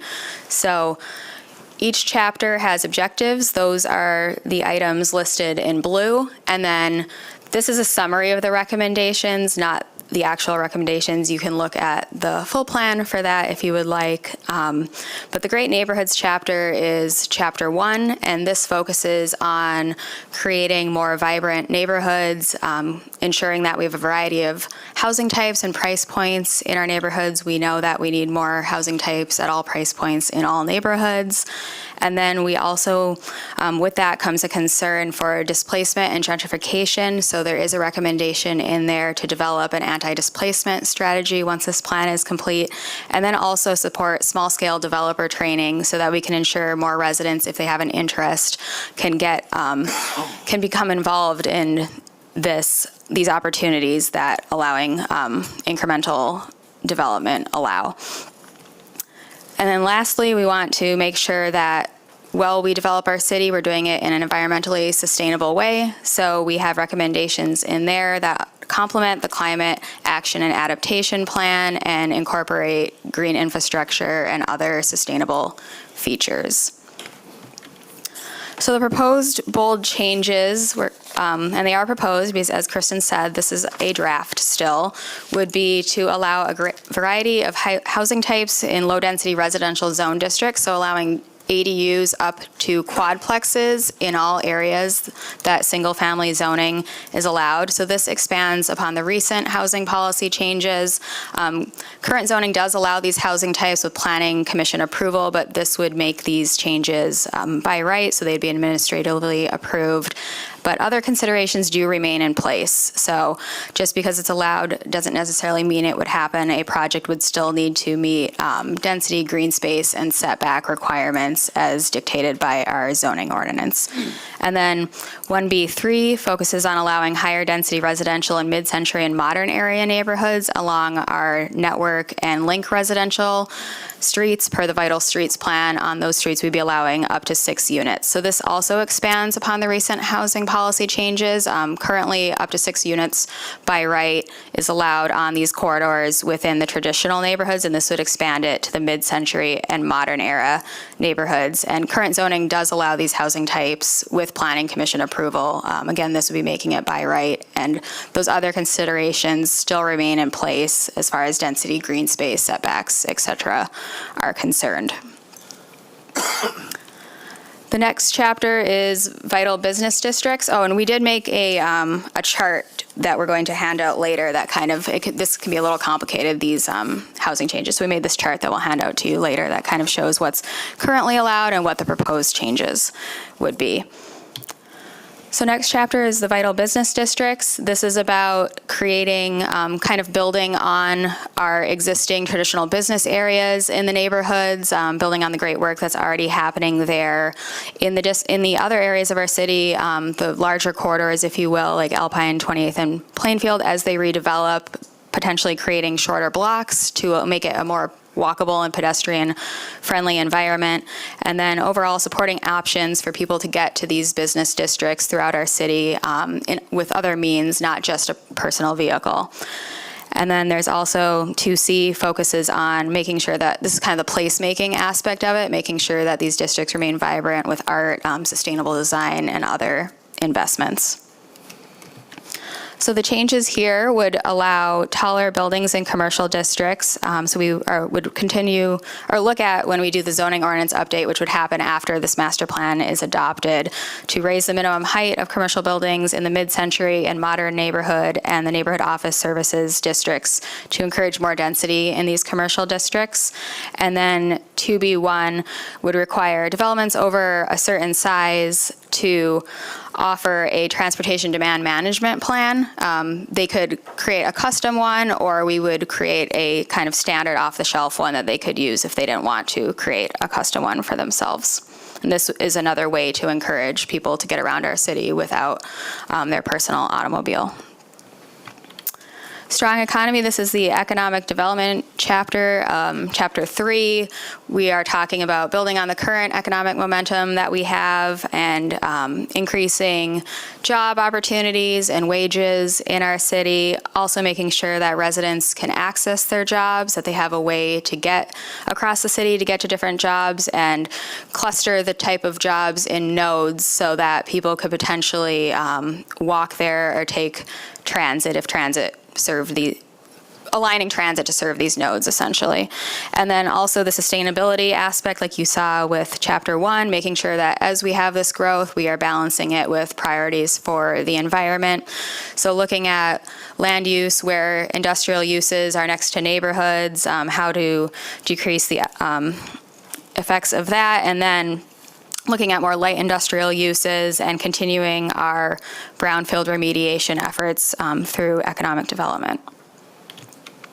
So proposed changes here talk about allowing more uses such as light industrial and research and development in some of the areas that are currently commercial. For example, 28th Street. These uses, if they're light industrial or research and development, don't impact nearby residential uses. So we think this could be a way to add more uses in these districts, and then also create an innovative district hybrid business use. And we'll go into this more in the next presentation that we bring you, because the desirable development character is really where a lot of this is housed. But this is basically allowing more flexibility, focusing on kind of the impact of the use rather than the use itself, and just kind of refining and restructuring and allowing our zoning ordinance to become more nimble. Balanced mobility, this is our transportation chapter. We found through our engagement that people want to see more of everything we're doing. They want more crosswalks, they want more protected bike lanes, they want more options to get around other than a personal vehicle. So this calls for working with our partners at the Rapid and Mobile GR and investing in these different infrastructures. And then also coordinating land use and transportation decisions. So we making sure our zoning ordinance allows density where we're proposing or where existing infrastructure exists already. So the changes here come primarily as it relates to parking. So allowing parking reductions or eliminations in certain districts where we're encouraging infill. This is also responding to market conditions, so letting the market dictate how much parking is built, especially when located on a transit route or in our neighborhood centers, which are our traditional business areas. And then also setting maximum sizes on parking lots to create more vibrancy and placemaking in our business districts. And we did receive one public comment at the Planning Commission meeting on August 22nd, so I'm going to let Kristen discuss that a bit more.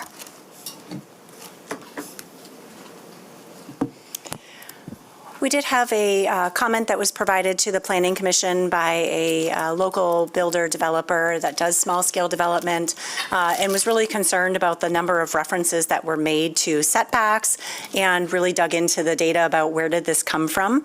And we concurred. I think there's a little bit more review that's needed. I think, unfortunately, maybe we used a similar example repeatedly to describe ways that we could encourage infill development was not intended to be so hard-lined with setbacks. So certainly one way to make sure we consider our land use patterns, the light and the air, but perhaps there is some flexibility that we can look at to make sure that we have the regulatory framework that allows for infill development, particularly on the small lots. So a little bit nuanced, but I think it's relevant, especially given our focus on housing and making sure that we carefully consider what other regulatory structures are in place that challenge that goal. This should look familiar to you for next steps. We are where the star says we are on September 10th here with our high-level briefing. We then go back to the Planning Commission for a deep dive in the remaining chapters. We will come back to you later this month and provide you with a report out of the Planning Commission's consideration. As I stated, we will move through the fall largely with the Planning Commission, reviewing the public comment, making any necessary adjustments, letting the Planning Commission deliberate on what changes they might see fit to recommend to you, and then ultimately looking for the Planning Commission to hold a public hearing in late October, and then bringing their recommendation to you in November, where you will also hold a public hearing with adoption consideration, hopefully before Christmas. So that's the schedule, and we are available for questions. Thank you. Great. Thank you again to you and your entire team and the Planning Commission. Appreciate your work on this, as well as all the steering committee members and community partners and residents who have been a part of this process so far. I will turn it over to my colleagues for questions or comments. Commissioners? Commissioner Perdue? Good morning. So I'm not usually first, so I don't have all my... Well, thank you for this. I have a few questions, but this was really helpful to kind of hear you explain some of the feedback and recommendations and some specifics here. Really just want to say that I appreciate on slide 6, just this general approach of meeting with different departments around how this might impact them. And I see kind of throughout some commentary around how to make sure departments are better coordinating and integrating their planning and their plans. And so just want to thank you for that thoughtfulness there. That's been some feedback shared before, and just excited to see that integrated. Into Great Neighborhoods, Chapter 1. I don't know what page this is. 7? I think it's disappeared on the slide. Slide 7. Can you talk about, so for 1B, support small-scale developer training. I'm wondering if your thinking and your recommendations include access to incentives or making sure some smaller projects are prioritized internally. That's been some feedback that Commissioner Goy and I have heard directly from folks who own mixed-use property, commercial property, who are looking to develop it is, will my smaller project get to the top of the priority list? How do I access those incentives when my build is so much smaller than some of the other projects that we see in the city? Yeah, thank you, Commissioner. So the small-scale developer training, the program has not been developed, so that's great feedback. I would anticipate my answer being yes. I would have anticipated that based on past experience when we did Division United plan. We had Incremental Development Alliance that came forward and offered small-scale developer training. And also, I think it's really critical that we remain partnered with our economic development team who focuses more on the incentive piece. So I would have anticipated that partnership already, but that's great feedback. Yeah. Mm-hmm. Good. I think I hear, one of what is the access to information, but then also in taking a look internally, what are our practices to make sure that we are lifting up and giving the proper level of support to those sorts of projects. I think I speak on behalf of both of us that when the team is ready to develop that training, we will love to kind of connect you with some of those folks to get some of that direct feedback of what do new and emerging developers, what questions do they have, what are they unsure of, what do they want to know to help you all develop that. I think talking directly to the user might be really helpful. Yeah, I completely agree. I'm actually presenting to CEDM, Community Economic Development Association of Michigan, next week about an emerging developer program and talking specifically about the zoning and planning work, but that would be another great forum to begin collecting feedback about what is necessary information or helpful information so that when we do roll out a training or a program that we are highlighting the information that's desired and helpful. Exactly. Moving to slide 9, Vital Business Districts, 2B. Can you talk about creating shorter blocks?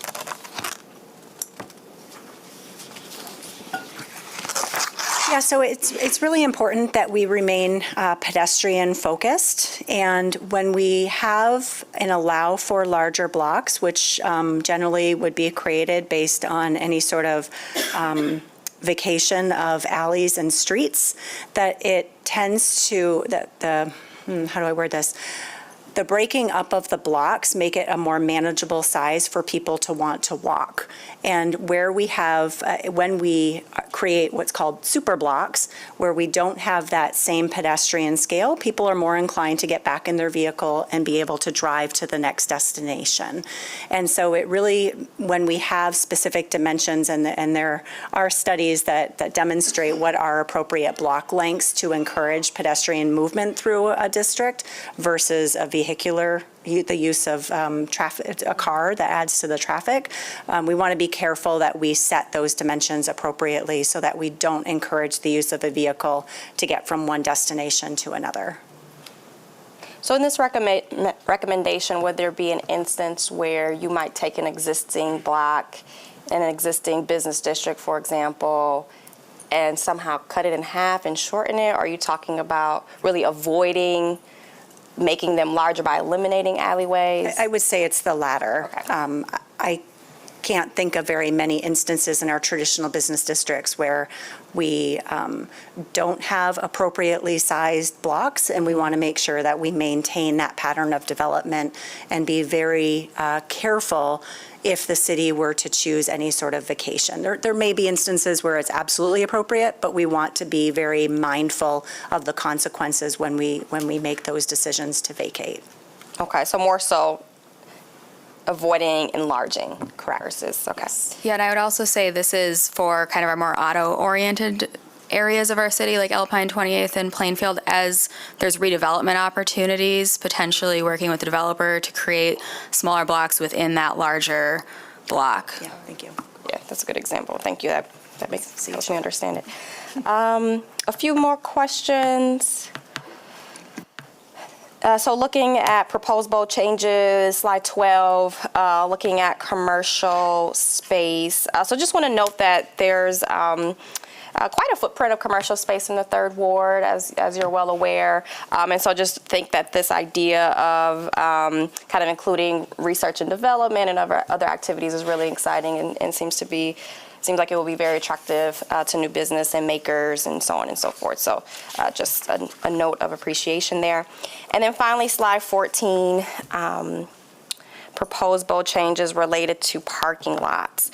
So a few minutes ago, we talked about the need to, the potential to not have parking maximums in some of our districts, particularly downtown, to accommodate larger employers who might want to locate, or as folks are going back into work, so on and so forth. So I'm interested to hear a little bit more of how to balance the two ideas of eliminating maximums in one case, but then limiting parking in another case, and thinking about our business districts. We've had a lot of conversations about folks being very concerned about parking, and there doesn't seem to be the same appetite to protect some of those spaces in our business districts with small business owners who say we need folks that be able to access us, and where we don't have easy foot traffic like you would downtown.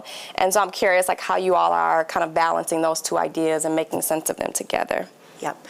We are very aware that parking is a sensitive, emotional issue. So we didn't eliminate, or we won't be eliminating the parking maximum in the city center zone district. So we are raising the maximum from a 1 to 1,000 to a 3 space per 1,000 square feet. So we're just changing the maximum, which I think is an important distinction. So there's still a maximum in place. Also, that parking would need to be incorporated into a structure. Okay, so that was the resolution that was just considered by the City Commission. This is looking at limiting the size of surface parking lots. So in a large format tenant in a traditional business area, for example, we really want to be cognizant that we don't want to lose buildings or have parking lots. So it's not saying we would eliminate parking necessarily. There's some discussion about opportunities to allow for more reductions of parking. And in some areas it might make sense and in others it won't. But really looking at limiting the size of a parking lot so that we're not losing the infrastructure in place, which tends to, when we have larger parking lots, reduce placemaking opportunities in a traditional business area particularly. Do you have a sense that based on this recommendation, if it would impact any of our current surface parking lots?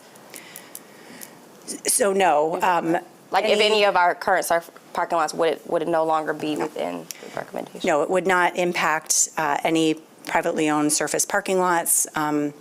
The land use legislation protects that. So if you have a surface parking lot today that perhaps would exceed any future size limitations we determine in the future, those are what's called non-conforming rights or grandfathered rights. They get to keep what they have. We cannot retroactively force or require a change to bring a parking lot, in this case, up to any more current policy.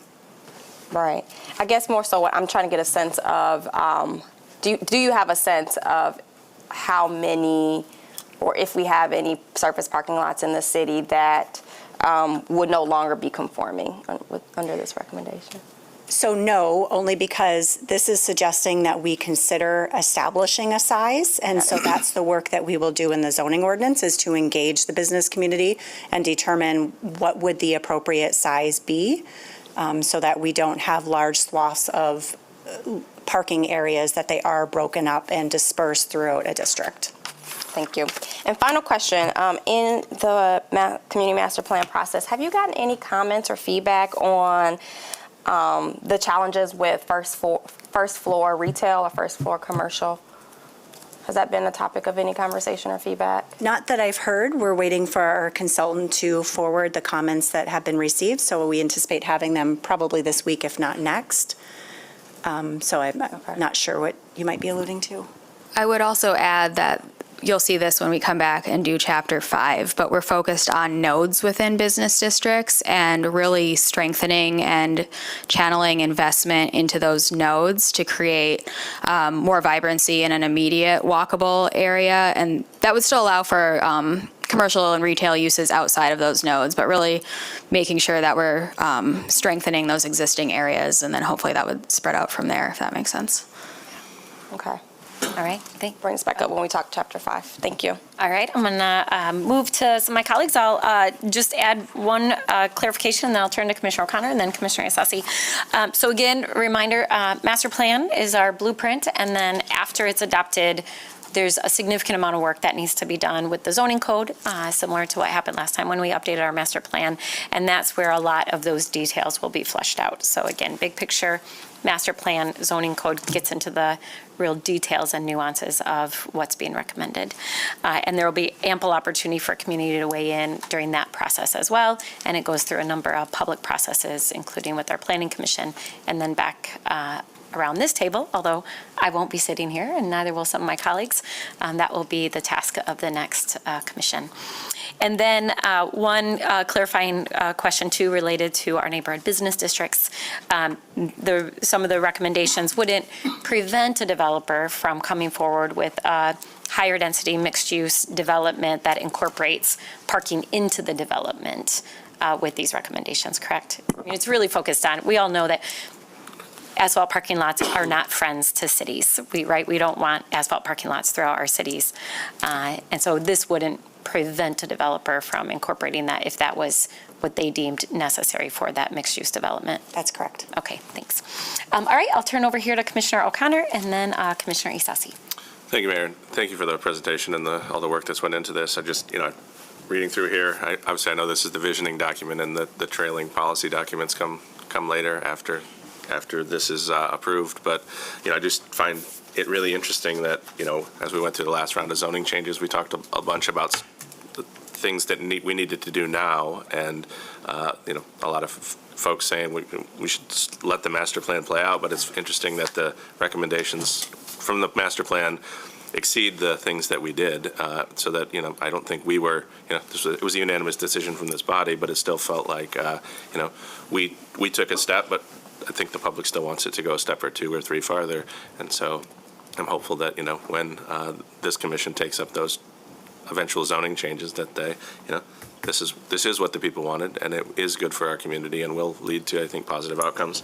I think the other thing that's interesting in here, and I know it's been referenced before, but it's good to see it elevated, is the use of the language around transportation demand management, which I think is an important concept that I think needs to continue to get elevated. It's, thinking about not just multimodal transportation as being components of how successful business districts and downtowns and neighborhoods operate, but the idea that, a surface parking lot or a parking structure in its capacity doesn't serve all the same people at all the same times. And so when you start to see an increase in density and increase in number of both, businesses and residents as well as users of those parking spaces, it's how do those serve the most number of people? It's, it's the Walmart theory of parking is they build a parking lot big enough that, you can try to park everybody on the day before Thanksgiving, but half the time that parking lot's vacant, and that's not the maximum and highest and best use of that available real estate.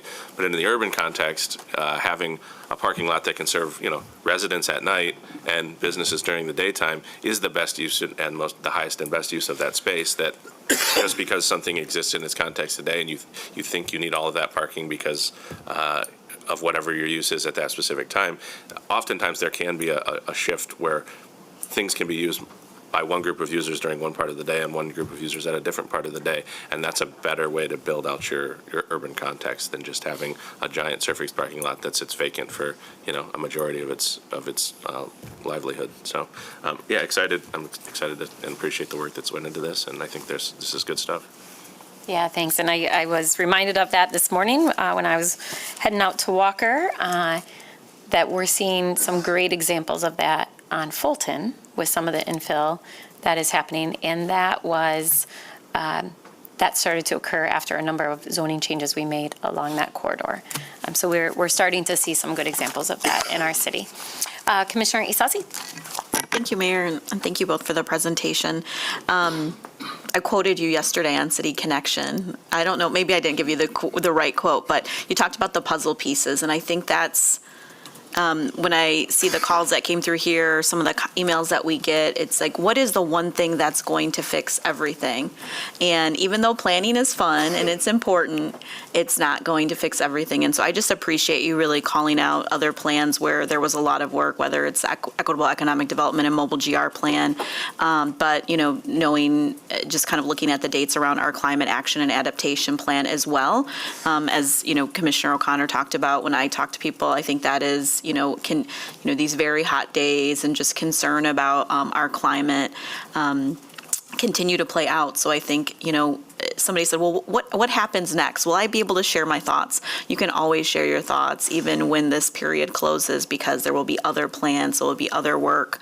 And, just a couple months ago, we, voted on the pilot of the car share. So it wasn't like a start and stop. This work continues. So I just want to thank for always, I think, Paul, you said it, you do have that ability to kind of bring it back and forth and just to remind us what this is and what we need to continue to do. So thank you. Thank you both. Mayor, I had more of probably kind of a procedural question as we talked about what needs to happen after. Certainly there's been over 50 individuals who have been part of this work. Our neighborhood associations have led efforts, different community groups, the Planning Commission.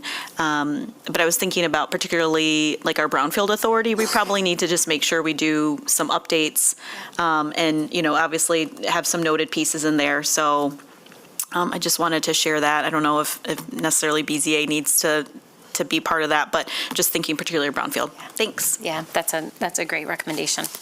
I'll trust Ms. Turkelson to follow up with Ms. Raniero to get that on the schedule. Yeah, thanks. Because you're right, these tools, it's planning, zoning, but then all the other tools we have in our toolkit that can help move some of this forward. Commissioner Gui? Thank you, Mayor, and thanks to all of you for your great work on this community master planning document. I have just a question about, for me, words are very important. And so when I read, and I don't know what slide this is, under strong economy, 3A, the word is used, direct new life science and medical uses to the medical mile to encourage efficiency and innovation. I'm wondering whether or not the word direct is really a good term to use. We want to encourage new talent, new ideas to come to the city of Grand Rapids that does not require them to be near the downtown medical mile. But using the word direct could maybe disinterest people from saying, well, I don't want to be there, so I'll go look at somewhere else.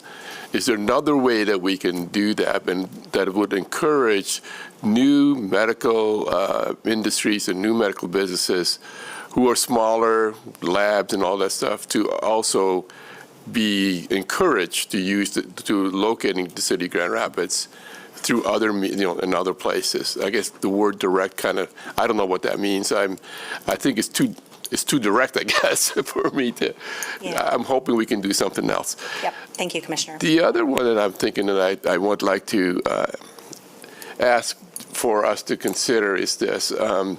In having conversations with many of the old established small businesses in the Third Ward District, parking is a big thing for them.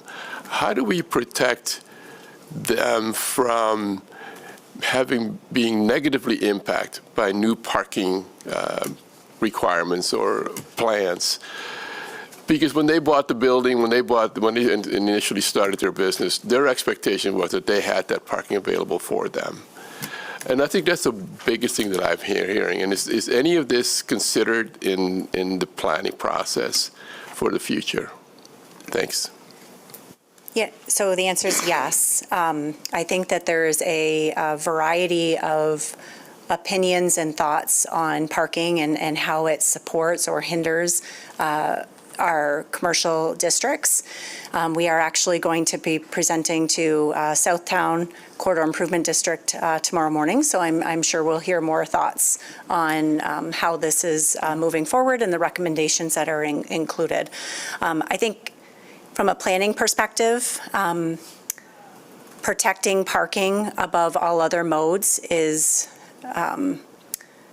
does not help advance the entire vision of a district. The American Planning Association actually just recently put out a really good article about complete streets and its impact and its importance to the economy, to jobs and retail gains. And with the manager, I'll work with him to see if that's an article that might be really helpful to share, because it's important that we think about this holistically and not prioritize parking, that we want to prioritize people and access to the districts, which can come through whether that's transit or micromobility options, and thinking about this as a system. So I don't know that that provides you with significant comfort, except that there is still the opportunity for individual businesses to provide parking for their business, whether that's immediately adjacent or within the immediate vicinity. This doesn't prevent a business owner from choosing that. We're simply, as a policy document, really supporting the entire vision, which includes more than just accommodating vehicles. All right, thank you. City Manager? Thank you, Mayor, and thank you, Commissioner, for that comment. And Ms. Turkelson, I think, we spent a lot of time talking about parking requirements and maximum and minimums on private property, but I think the challenge is the balance in terms of our, as you were just indicating, but on the public availability and type of parking that we have in business districts, whether it's the city-owned lots, which we've already set for city property. If there's a better use as a city commission to encourage housing, that's what we said our preferred use would be for any disposition of city-owned property. And so I think that's an important policy discussion. And then for on-street parking and, and how to make the great streets reality coexist with the current demand, or the current state is what I'm hearing, prior to redevelopment, whether that is angled parking, parallel parking, all the things that are going on. How do we create, these complete streets and business districts and design our city for multiple uses of our roadways, whether it is for pedestrians and bikes. And so I think that's the tension. We talked about that during the Planning Commission meeting. And I would just ask, in terms of the plan itself, can you elaborate on the areas where the uses of public parking is more specifically spelled out, or is that deferred to another plan? Yeah, other plans certainly do play a role. So our mobile GR department has several plans, both with the Economic Development Department as well as their own strategic plan that look to advance micromobility options. Of course, there's the Vital Streets plan. So these all do work together. Shoot, I lost my train of thought. I'm sorry, City Manager, I lost my train of thought. You answered the question. So those, what Commissioner Goey is referring to, those are already referenced in terms of other planning documents. And maybe we can highlight those in future discussions too, so that we're clear. For example, some of our plans, others are policy, like we're talking about parking lots. We have said as a city commission, city-owned property, when we dispose of it, we want to encourage housing development, but that comes at the expense of potentially taking away parking in some areas. So, Well, and I think we all need to remember, too, we do have a number of plans, from the mobility plan to economic development plan. And what we also know is that there are different needs for each of our business districts, right? And all of you serve on corridor improvement districts. You know that there are different needs on Leonard Street versus Cherry Street versus, in the Boston Square neighborhood or on Alger. So again, I think we need to be very careful about having this blanket one-size-fits-all. That's not what makes great cities. There may be a need for greater parking in one neighborhood business district versus another. Another neighborhood business district right here, close to downtown, has been very clear.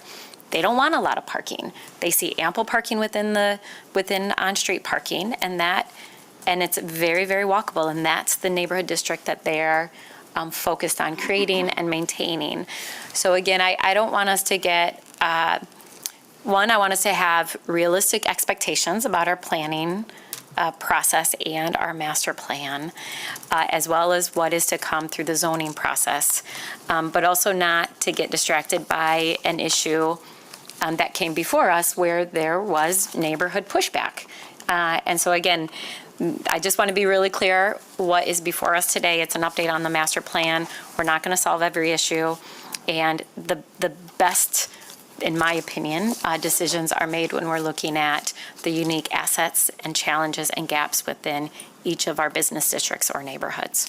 That's the reality of having a city made up of 30 unique neighborhoods and a whole host of neighborhood business districts. So again, I think we're all well aware of the concerns that were voiced when we talked about having a city-owned parking lot redeveloped, and that is no longer before us. It's been taken off the table. And so again, I don't want to muddy the waters and make it seem like that's a part of the master plan that's before us today. It's a separate issue. So, commissioners, any additional questions or comments? Commissioner? Thank you for that. I think Commissioner Goy and I both agree with kind of the sentiment and kind of our plans and our principles around how we need to develop a city for people. I think, we have been scarred by some of the work that's happening or some of the proposals in Seymour Square, where we are looking to reduce a very limited number of parking spots to much fewer that are on city property. And so while we're not talking about individual issues with this conversation, these real life examples are top of mind for us of how do we not set ourselves up to do that again or put ourselves in a precarious situation. And just kind of how we say how different city departments need to better coordinate, right? And to make sure that Mobile GR's, North Star is aligned with economic development's North Star, is aligned with planning North Star. It's the same thing that I think that we're thinking about this, of how when we think about our business districts, and this is a big sentiment for the Southtown Board, Southtown CIA, is we don't, I think as a group, see that transportation is the one and only strategy to investing in a business district, how you also take into account the whole landscape of investment and infrastructure and strategies that district and those businesses need to be successful. So I think that is a sentiment that we're trying to balance and kind of bring forward in the conversation to make sure that we are thinking holistically about how to support our districts when we think about land use, but also where the city is involved overall. All right. Thank you, Commissioner. All right, Commissioners, any final questions or comments? All right. Thank you for this update.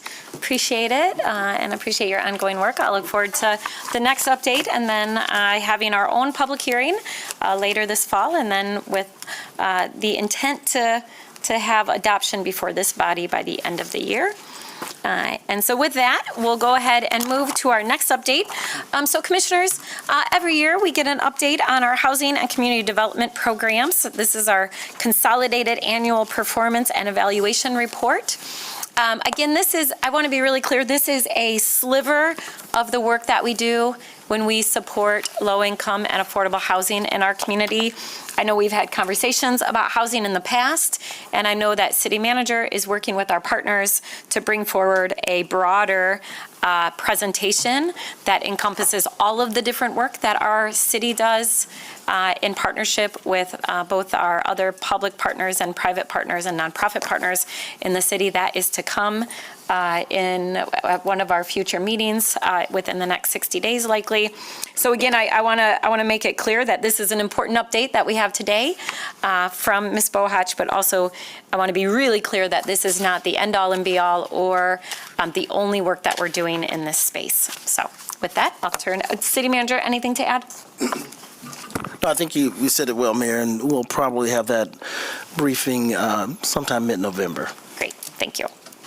All right, and Ms. Bohach, I know you get to work with commissioners around this table every year in a subcommittee, and I know they'll probably be well aware of what you share with us today, but still really important for not just the entire body, but also our community to hear as well. Thank you, Mayor. Yes, so on September 27th, we will be submitting our FFY 2023 Consolidated Annual Performance and Evaluation Report that's known as the CAPER, and it provides fiscal and performance data for investments that are made in housing and community development programs and services. We have a public hearing that is scheduled for September 24th to obtain comments on that draft submission prior to it being submitted. But today I'll provide some additional context about the CAPER and then also in our processes and then also a brief overview of the accomplishments that you would find in that document. So we are required to submit 3 different documents to HUD in order to obtain our federal funding. The first is the Consolidated Housing and Community Development Plan. That serves as the city's strategic plan to address housing and community development needs and priorities.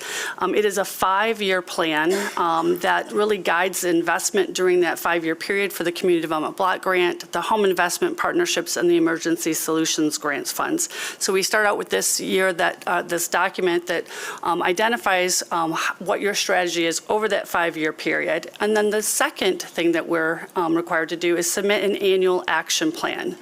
And that serves as our actual application to receive those funds on an annual basis, and it's tied to the fiscal year of for programs that are carried out between July 1 and June 30th every year.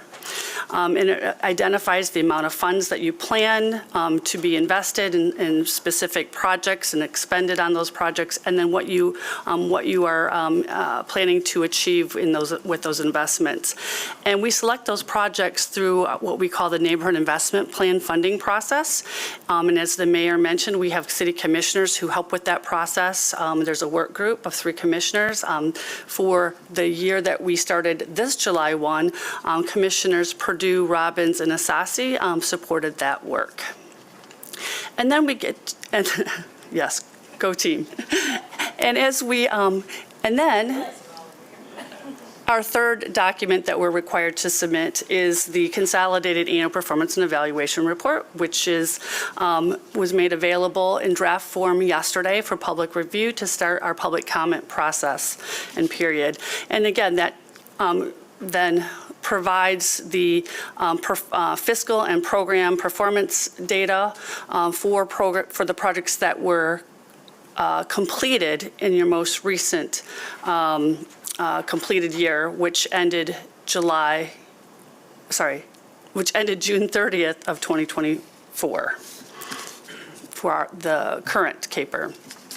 So here's a slide that shows you some of the investments, I should say the funds by source for the investments that were made. And the primary source of our funds traditionally is the Community Development Block Grant. We also had some additional funds available through the Emergency Solutions Grants, a little bit from the coronavirus funding source, as well as some remaining from Home American Rescue Plan program dollars. So those will be, those were sort of outside of our traditional community development, home, and ESG funds. And we have a very small amount of Burn Memorial Justice Assistance Grant, referred to as JAG, a very small amount that we invest through this strategy as well. It's not required to be included in the CAPER, but since we use the framework of the Neighborhood Investment Plan, we include that in the report as well. The Neighborhood Investment Plan, so when we go through the process to actually allocate those funds, we have the Neighborhood Investment Plan that identifies 8 outcomes of what we would like to see achieved for when using those funds. Applicants are asked to respond to a request for proposals, specifically identifying which of these outcomes their project would address. These outcomes not only are part of that bigger plan, that 5-year plan, the consolidated plan, but it also aligns with the city's strategic plan.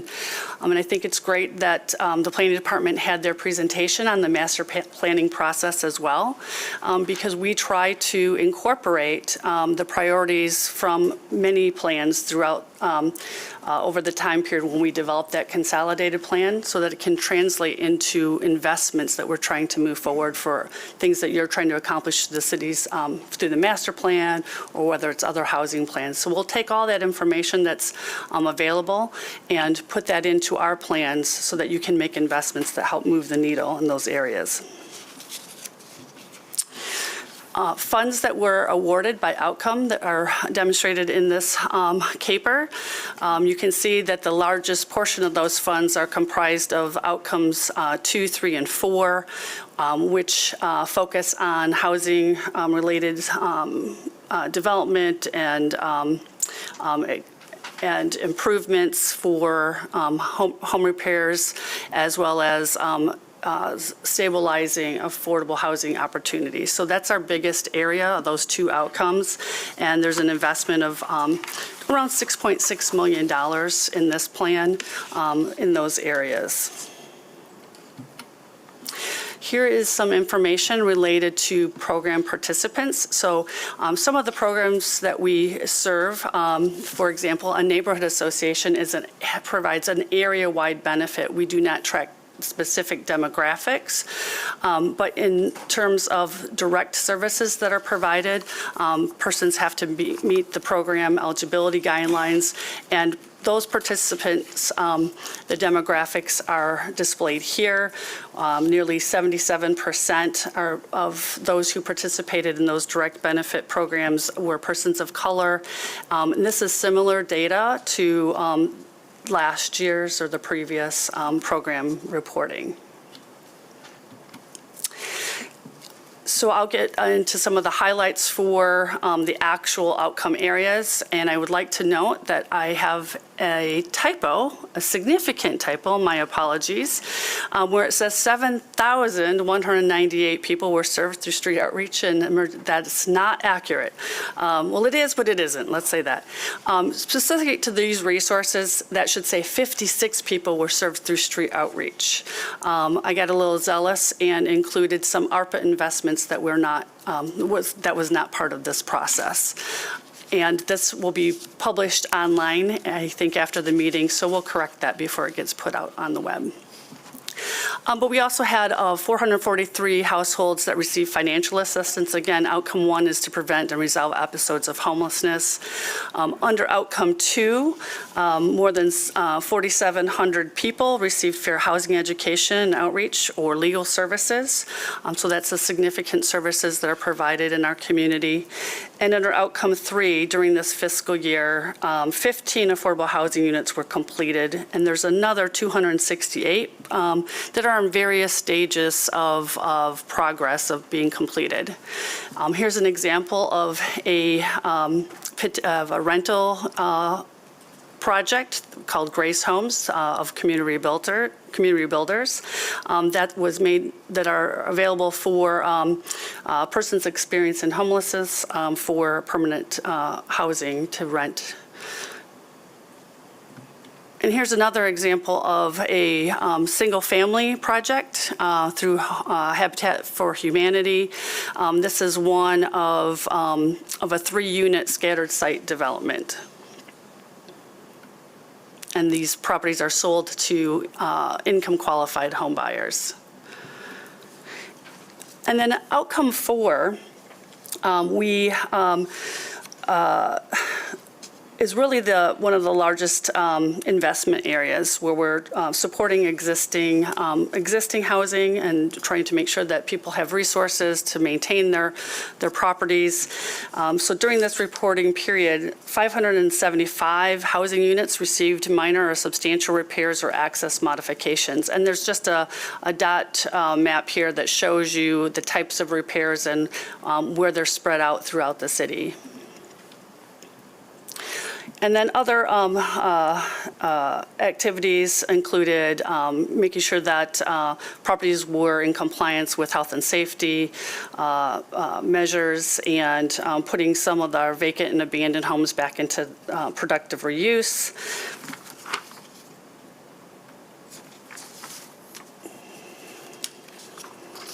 So you can see that nearly 4,000 of homes were brought up into compliance with health and safety and nuisance codes. Outcome 5 highlights the work of our neighborhood association partners. More than 5,000 residents were educated about leadership opportunities, as well as a number of individuals who really became actively involved, whether it was in their specific neighborhood or a city, a community, or even one of our city boards and commissions.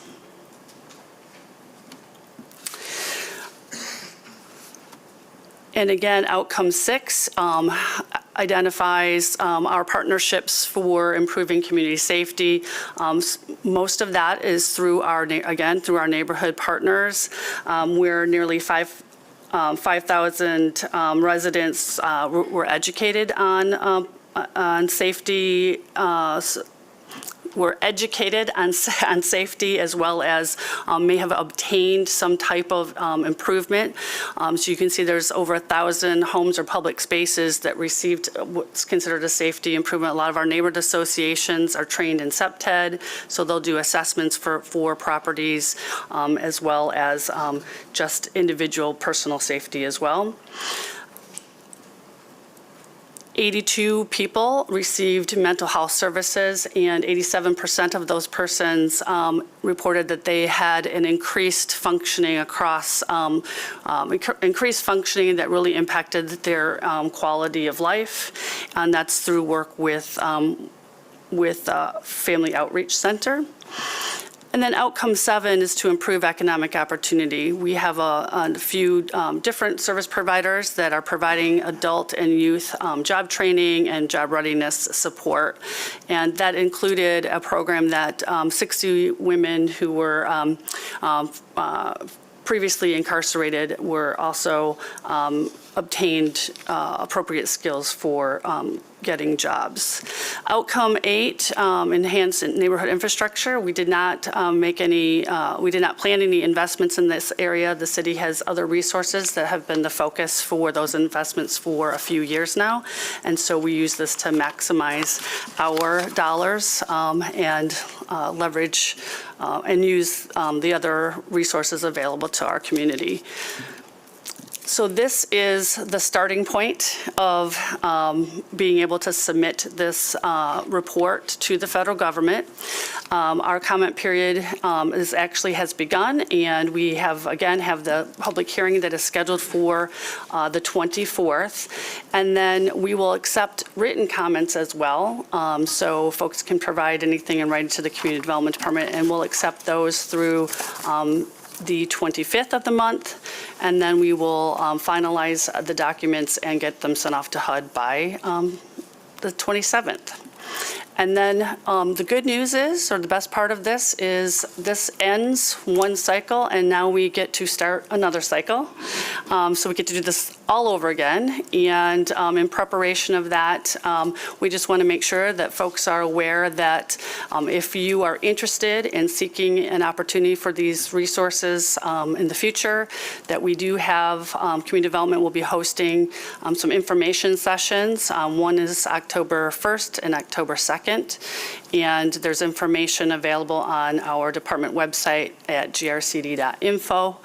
And they'll give you an opportunity to learn about what funds we believe will be available for the next allocation that will start in January, and also give tips on applying and how to do a successful, or tips for writing a successful application.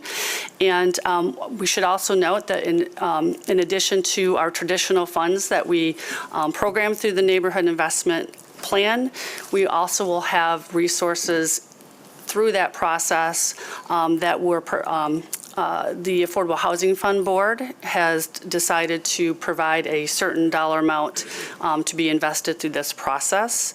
And we also will have some additional opioid settlement funds that will allocate through that process as well.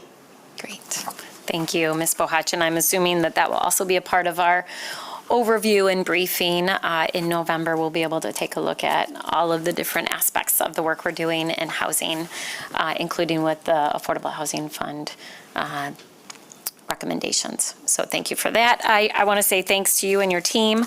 I know a lot of work goes into this, and there's a lot of work on the back end that people don't see because we have to comply with federal guidelines because these are federal dollars. So I want to thank you for your oversight and your continued work in this space. I'm glad we were able to support a lot of great partners in the community. I know I was an advocate for some of the early work with FOC to provide mental health services and specifically trauma-informed care and intervention. So I'm glad to see that work continue, as well as the work that we're doing in community, helping people as they come back into our community after being incarcerated. I know we have a lot of great partners in that space, but also just want to give a shout out to our police department, the CLEAR program, the work they're doing also in that space, and then obviously around workforce development and economic development, the work that our community's children is doing in that space as well. So not just your department, but we have a lot of other departments in the city who are actively engaged in us really moving the needle on some of these goals set out with the federal dollars that we have as well, really braiding those funds. So thank you for that. Commissioners, any questions for Connie? As she indicated, we will continue to get public comment before it comes back before us, and then submission to the federal government, and then we'll start this process all over again. So any questions or comments? All right, with that, I'll close this briefing. Thank you again for your work. City Manager, anything before I close Committee of the Whole? And then Commissioners, a reminder, we're back together in here at 2 p.m. today. Good? We are good. All right, thank you, everyone.